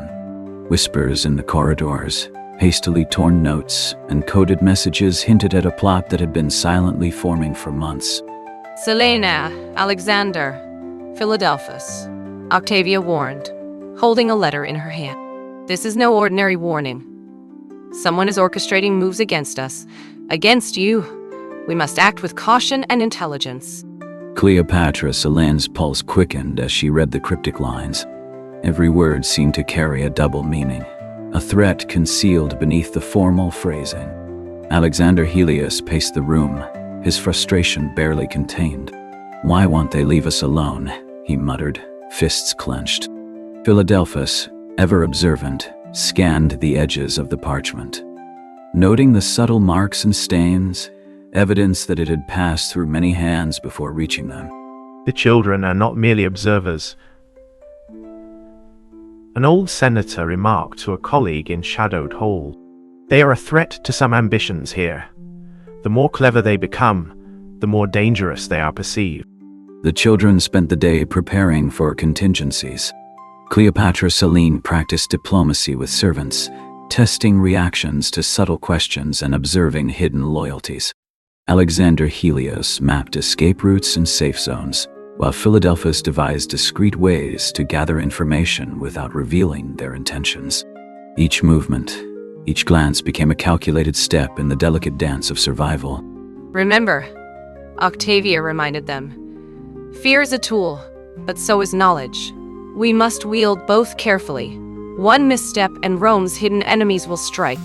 As twilight descended, an unexpected visitor arrived, an envoy from a distant Roman noble bearing a veiled threat disguised as diplomacy. He spoke in measured tones, complimenting the children's education and wit, but the subtext was unmistakable. They were being watched, tested, and perhaps manipulated. Selene met his gaze steadily, her mind racing, while Alexander Helios felt a surge of protective fury. Philadelphus silently noted every inflection, every pause, committing them to memory. "The eyes of Rome are upon you," the envoy said, bowing slightly. "Even the smallest misstep could alter the course of your futures, permanently." The tension was palpable. Shadows lengthened across the marble floors as the children realized that subtle threats were no longer sufficient. They had entered a game of calculated danger. Every smile concealed suspicion, every conversation carried weight, and every step had to be measured with precision. The stakes were higher than ever, and the invisible enemies of Rome were closer than they had imagined. As the night deepened, the children huddled together, whispering strategies and sharing observations. They were no longer simply heirs of Cleopatra. They were young strategists, learning the art of survival under the shadow of political ambition and unseen conspiracies. And somewhere, beyond the walls of their sanctuary, the first tangible move against them was already in motion, promising to test every lesson they had learned. and every bond they held dear. The following days in Rome grew colder, both in weather and in spirit. The children of Cleopatra had begun to feel the weight of unseen eyes pressing upon them. Every conversation, every smile in the corridors could carry a hidden meaning. The city, so vibrant and alive to outsiders, had become a maze of shadows and subtle threats. Do not underestimate them, Octavia whispered, as she led the children through the bustling streets. Even a friend today can become an enemy tomorrow. Remember the letters, and the envoy. Alexander Helios, impatient as ever, clenched his fists. Why can't we confront them directly? Why all these whispers and secrets? He demanded. Cleopatra Selene shook her head, her eyes scanning the crowd. She understood the peril that came with overt action, the delicate balance between courage and recklessness. Philadelphus, quiet and calculating, stayed slightly behind, observing patterns in the movement of Rome's citizens and guards alike. The children are clever, muttered a shadowed figure in the alley. Too clever to be ignored. But cleverness alone will not save them when the first strike comes. That evening, the threat became tangible. A servant loyal to Cleopatra's family intercepted a coded message, revealing a planned ambush designed to test the children's reactions and loyalty. Octavia acted swiftly, guiding them through secret passages and safe houses that had been prepared for emergencies. Heartbeats raced as they navigated narrow corridors and shadowed streets, the sound of distant footsteps echoing behind them. Stay close, Octavia instructed, her hand gripping Selene's arm. Every corner may hide a danger. Trust no one outside these walls tonight. Alexander Helios led the way, his nerves taut, eyes sharp for any sign of pursuit. Selene held the map Octavia had given her, memorizing every turn and exit. Philadelphus, calm but alert, noted the patterns of movement and potential escape routes should the ambush be real. Rome had shifted from a city of intrigue to a stage for survival. Remember, the eyes are everywhere, the loyal servant cautioned. One wrong move, and the consequences will ripple far beyond you. In a sudden twist, the ambush turned out to be more than a test. It was a warning. A masked figure confronted them in a dim alley, brandishing a folded blade. Alexander Helios stepped forward, defiance flashing in his eyes, while Selene's calmness countered the panic, guiding them to safety through a cleverly hidden exit. The encounter ended without bloodshed, but the message was clear. Their enemies were not idle, and Rome's shadows were alive with danger. As they finally returned to the safety of Octavia's residence, hearts pounding and breaths ragged, the children understood a harsh truth. Survival would demand unity, intelligence, and courage beyond their years. And somewhere in the dark streets of Rome, the architects of this ambush were already plotting the next move, one that could forever alter the fates of Cleopatra's heirs. The night was heavy with silence, broken only by the distant echoes of Rome's restless streets. Cleopatra Selene, Alexander Helios, and Ptolemy Philadelphus had returned to Octavia's residence, hearts still racing from the encounter that had tested their courage and wits. Shadows lingered in the corners, as if Rome itself watched them, waiting for the next moment of weakness. You have done well, Octavia said, gathering the children around the fire. Tonight was only the beginning. The streets are alive with those who would see you harmed. Yet your minds are sharp and your unity stronger than you know. Cleopatra Selene's eyes reflected the flickering flames, her mind racing through the night's events. Alexander Helios, restless as ever, fidgeted with a piece of parchment, still brimming with questions and plans for action. Philadelphus, serene and calculating, catalogued every detail of the ambush, every expression, every hesitation of the masked assailant. They were no longer mere children. They were young strategists, heirs to a legacy fraught with peril and intrigue. They will be ready, muttered the old soldier who had guided them, not just to survive, but to navigate the treacherous currents of Rome's power. Even Octavian himself would hesitate against minds so trained. The letter from the envoy remained in Selene's hands, a symbol of both threat and opportunity. Hidden within its cryptic phrases lay hints of alliances, of power plays that could be leveraged. Octavia encouraged them to decipher these messages carefully, to turn fear into foresight, and to see Rome's schemes not just as dangers, but as lessons in strategy and resilience. Remember, Octavia whispered, the eyes of Rome are everywhere, yet so are the minds of those who will defend you. Together, you are stronger than any plot, any threat that lingers in the shadows. Outside, the streets whispered with rumors, and unseen hands continued their maneuvers. The children knew that survival was a delicate balance of caution, courage, and cunning. Each moment, each choice, each glance could tip the scales of their fragile safety. The lessons of the night were clear. Rome's darkness was vast, but their unity, intelligence, and the guidance of Octavia offered a light, however fragile, in which to navigate the coming storm. The heirs of Cleopatra, the old soldier murmured, carry not just a legacy of royalty, but the seeds of strategy, resilience, and power that may one day reshape the world they inherit. As the first light of dawn crept over the city, the children looked toward the future with determination. They had faced threats, learned the intricacies of hidden politics, and discovered the strength within themselves and each other. Yet the shadow of Rome's ambition loomed large, promising that their journey was far from over. Somewhere in the heart of the city, forces were already moving to challenge their resolve once more, an unseen hand that would define the next chapter of their lives. And so, the story of Cleopatra's lost children closed its first chapter with hearts tempered by fear, minds sharpened by intrigue, and bonds of trust forged in the fire of adversity. But the echoes of Rome's schemes would soon carry them further into a world where survival demanded brilliance, courage, and unyielding unity. Why does history remember Cleopatra for her mind, while Hollywood remembers her for her beauty? Ancient coins and writings tell a different story, one of intellect, cunning, and political mastery. Today, we peel back the layers of legend to uncover the real Cleopatra. Some Romans marveled at her charm, but those who knew her praised her strategic mind and relentless intelligence. Her public image was carefully crafted. Every meeting with envoys, every letter to a Roman senator, every gesture in court carried purpose. Plutarch recounts her debating policy with advisors, her sharp mind guiding decisions that safeguarded Egypt. People remember a queen of beauty, but few recall the queen of intellect who protected her kingdom with unmatched skill. Through centuries, myths of beauty overshadowed tales of brilliance. Movies, plays, and novels painted her as seductive and glamorous. Yet contemporaneous records tell of her cunning, diplomacy, and political acumen.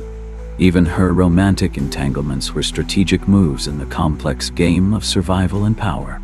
Every alliance and every decision was a calculated step in a grand strategy. In the story of Cleopatra, intelligence was her truest weapon. Understanding her mind reshapes the myths. But as we unravel the legend, one question remains. How much of her story belongs to history, and how much to those who told it? Cleopatra's youth was spent in the shadow of her father's debts and the political instability of Egypt. She learned early that knowledge was power, mastering languages and studying governance, philosophy, and history. Her education was her armor, preparing her for a life where intellect would outmatch brute force. I remember the tutor saying she was relentless, absorbing every lesson, questioning every answer. She did not seek to impress with beauty. She sought to understand the world and bend it to her will. As she matured, Cleopatra's mind became her identity. The myths that would later surround her beauty had not yet been written.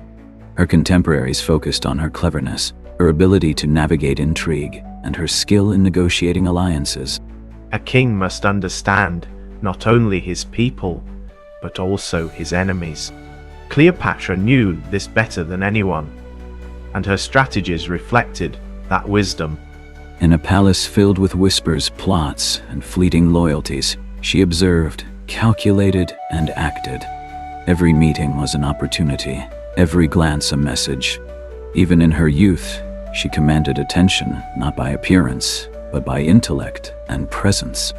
Many saw only a princess, but those who paid attention noticed a mind that could rival any advisor, any enemy, any king. The stage was set for a life where cunning would outweigh charm, and wit would become her most potent weapon. But even with her brilliance, the world around her would try to rewrite the story of who she was. And so, the legend begins to diverge from the truth. Cleopatra's early reign was not marked by beauty contests or grand appearances. It was a chessboard of alliances, betrayals, and calculated moves. Each decision she made shaped the survival of her dynasty and the perception of her intelligence across Egypt and Rome. The Romans observe Cleopatra, date. Your choices will be remembered not for your face, but for your cunning. The pressure of expectation weighed heavily. She navigated treacherous waters, balancing loyalty, diplomacy, and her own vision of Egypt's future. To some, she appeared delicate, but behind every measured smile was a mind that anticipated moves ahead, like a grandmaster plotting several games at once. I watched her in council, listening to every advisor, every emissary. She questioned them relentlessly, dissecting every plan, uncovering weaknesses others missed. And while rumors about her allure began circulating, Cleopatra remained focused on power and knowledge. Hollywood and storytellers would later distort her image, but those who knew her spoke first of strategy, wit, and the rare ability to command respect in a man's world. They whisper of your charms, but it is your mind that has conquered them all. Never forget it. Her reputation as a brilliant ruler began to overshadow the myths of appearance. Yet even as she carved her place in history, shadows of misrepresentation were quietly forming, waiting to distort her legacy. And the story of Cleopatra would never be as simple as the world imagined. As Cleopatra matured, the world around her became a stage where perception often outweighed reality. Foreign envoys, historians, and artists would eventually frame her story, yet few truly understood the ruler behind the legend. She learned to wield words as weapons and diplomacy as armor. Every council meeting, every negotiation, she approached with careful calculation. It was not beauty that guided her, but insight and foresight that commanded attention. Stories of her intellect spread through Alexandria, reaching the ears of Roman senators and historians alike. Plutarch wrote of her wit and political savvy, often noting that her beauty was secondary to the sharpness of her mind. Yet myths began to intertwine, some exaggerating her appearance, others attributing near magical influence. You have captivated Rome, Cleopatra, not with your face, but with every word, every strategy. Remember, the world sees what it wants to see. Even within her court, whispers began circulating. Gossip of her charm, her supposed seductions, contrasted sharply with the disciplined, calculating woman who truly led Egypt. These contradictions would eventually seed legends that outlived her, blending fact with fantasy. I recorded every observation, every subtle maneuver. Future generations might misinterpret, but her legacy of intelligence and courage cannot be erased. And as Cleopatra's reputation grew, the first hints of the Hollywood-fueled myth appeared in distant times, waiting centuries to overshadow the real woman. The world would remember Cleopatra, but often through a lens of glamour rather than genius. And yet, in the shadows of history, her true story endured, patiently awaiting those who would uncover it. The rumors of Cleopatra's death began almost as soon as she fell silent. Tales of a serpent's bite, of painless poisons, and of dramatic last moments circulated, each more elaborate than the last. Few remembered the meticulous leader, the woman who had outwitted emperors and senators alike. History will tell her story, yet some will only see the face painted by poets and artists. They forget the councils she presided over, the treaties she forged, the strategies she executed flawlessly. Coins from her reign, inscriptions on temple walls, and the writings of contemporaries painted a different picture. She was intelligent, decisive, and fiercely protective of Egypt's sovereignty. These artifacts, however, were drowned beneath centuries of legend, Hollywood glamour, and political caricatures. They will say I was seduced by ambition, or by Rome itself. Yet all they misread was my strategy, my careful navigation of a world dominated by men. By the time Elizabeth Taylor portrayed her on screen, Cleopatra had already become a symbol, a storybook figure divorced from the reality of her intelligence and cunning. Movies and novels captured imaginations, but often at the expense of historical truth. And still, the true legacy whispered through the ages, waiting to be uncovered by those willing to see beyond myth. They will remember your face, but not your mind. They will dramatize your death, yet overlook the life you orchestrated with precision. Even now, historians debate, scholars analyze, and storytellers embellish. Cleopatra's brilliance persists in the shadows, challenging anyone who dares to reduce her to mere beauty. And as new generations discover the evidence, questions arise. What else have we misunderstood about one of history's most formidable rulers? The halls of Alexandria, once filled with her voice and decrees, now echo with speculation. Scholars pore over Papyrian coins, piecing together fragments of her life, striving to separate truth from legend. Every account seems tinged with admiration, envy, or fear, each shaping a narrative centuries in the making. They write of her allure, yet rarely of the policies she enacted to safeguard Egypt. They romanticize her encounters with Julius Caesar and Mark Antony, overlooking the calculated diplomacy that defined her reign. Contemporary historians such as Plutarch emphasize her wit and intellect, often contrasting her mental acuity with her supposed physical charms. Cleopatra's mastery of multiple languages, her knowledge of governance, and her ability to inspire loyalty were her true tools of power. Yet the popular imagination clings to the myth, a spectacle of beauty and seduction. I was more than appearances. I negotiated empires, managed armies, and ensured my people's survival. Why does the world remember the mask rather than the mind behind it? The misinterpretation of her image intensified with the rise of Renaissance art, literature, and eventually cinema. Portraits emphasized exotic features, screenplays highlighted romance, and history became a backdrop for storytelling. Cleopatra, the strategist, was obscured beneath layers of legend. Every story told about her death, every whispered rumor, serves someone's narrative. Few dare to question who she truly was beyond the fables. As modern researchers uncover more evidence, the question lingers. How much of what we believe is shaped by those who wish to simplify, dramatize, or exploit her story? The line between myth and reality is delicate, and Cleopatra's legacy continues to challenge the curious and the discerning alike. And in this tension, the true story waits, ready to surprise those who look beyond the legend.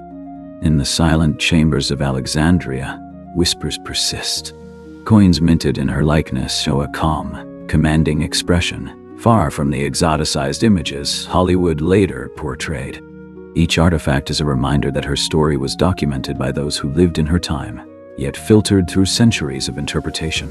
The poets and historians of Rome spoke of her intelligence and charm. They marveled at her ability to converse fluently with foreign dignitaries, to sway councils, and to navigate the treacherous currents of power.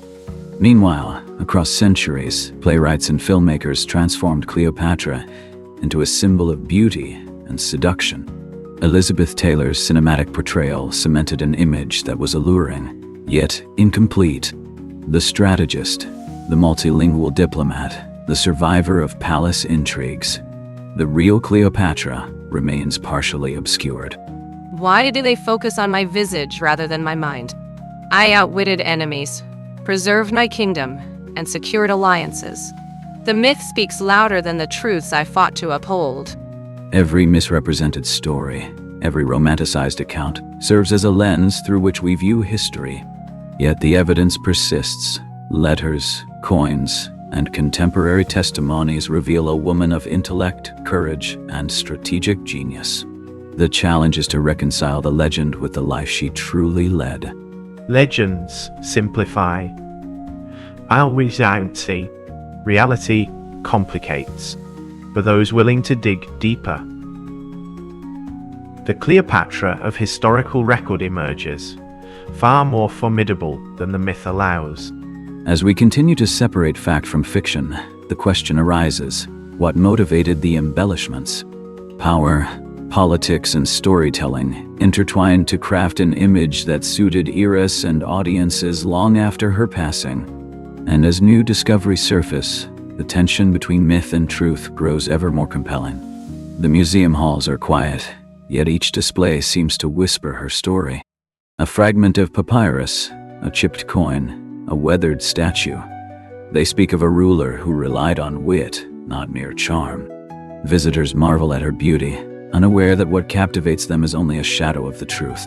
They think I was defined by looks alone. Yet the letters I wrote, the alliances I forged, the diplomacy I mastered, these shaped kingdoms, not just heart.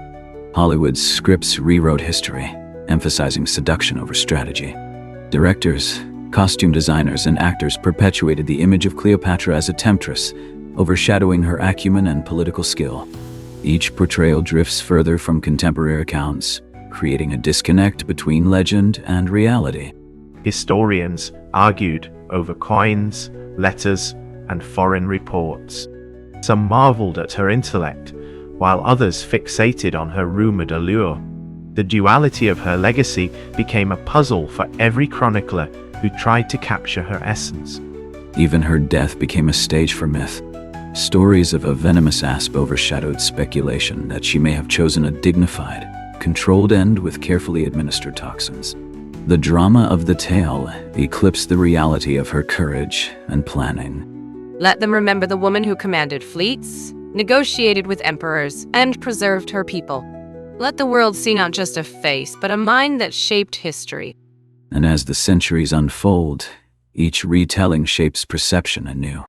The line between myth and truth blurs, inviting us to question, explore, and discover what Cleopatra truly represented. Will the next generation see beyond the legend? That answer remains hidden, waiting to be uncovered. The candlelight flickered over the ancient manuscripts, casting long shadows across the room.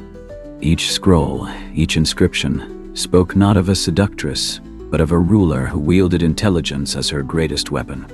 The stories of her beauty faded, replaced by accounts of her strategic brilliance and diplomatic mastery. Consider the alliances she forged with Rome, the calculated risks she took to secure her throne, and the precision of her political maneuvers. These were the true marks of Cleopatra's power, recorded by scribes who valued intellect over appearances. Yet the world remembers the illusion. The silver screen immortalized a face, not the mind that outsmarted kings and emperors alike. I lived through whispers and paintings, but few sought to understand my strategies, my decisions, my foresight. The myth grows with every retelling. Authors, artists, and filmmakers have woven layers of fiction over the historical record. And so, the challenge remains: to discern the woman from the legend, to find the truths hidden beneath centuries of exaggeration. She was a master of perception, manipulating both friend and foe alike. Even her supposed beauty was part of her carefully constructed image, a tool among many to achieve her objectives. Those who focused solely on looks missed the sharper reality of her intellect. And so, Cleopatra's legacy stands at a crossroads, poised between the historical and the mythical. Future generations may question the tales they inherit, and perhaps, for the first time, recognize the truth that a mind, not a visage, shaped kingdoms and inspired awe across the world. The revelation is coming, but the full story is yet to unfold. The room was silent, save for the faint rustle of ancient parchments. Cleopatra's real story lingered in the air, waiting to be discovered, obscured by centuries of myth and legend. The historians who sought the truth found fragments, whispers of a woman whose intellect outshone the tales of her beauty. I walked through the corridors of memory, aware that every story told about me was a shadow, a reflection shaped by others. My strategies, my alliances, my decisions, all were colored by perception, yet the essence remained untouched. Few saw me clearly, and fewer still understood the mind behind the crown. Even the coins, the inscriptions and the letters could not convey the full depth of her genius. They hint, they suggest, but only the careful reader discerns the brilliance of her intellect and the precision of her political acumen. To understand Cleopatra is to look beyond surface illusions. And yet, the world continues to favor the myth. Hollywood's Cleopatra, the stories of fatal charm, overshadow the reality of a ruler who navigated empires and manipulated power with an unparalleled mind. The public marvels at beauty, but history remembers cunning, foresight, and resilience. I accept that legends will persist, that the world prefers spectacle to substance. But those who seek the truth will uncover the reality. A woman of intellect, a strategist, a survivor whose influence shaped the Mediterranean world.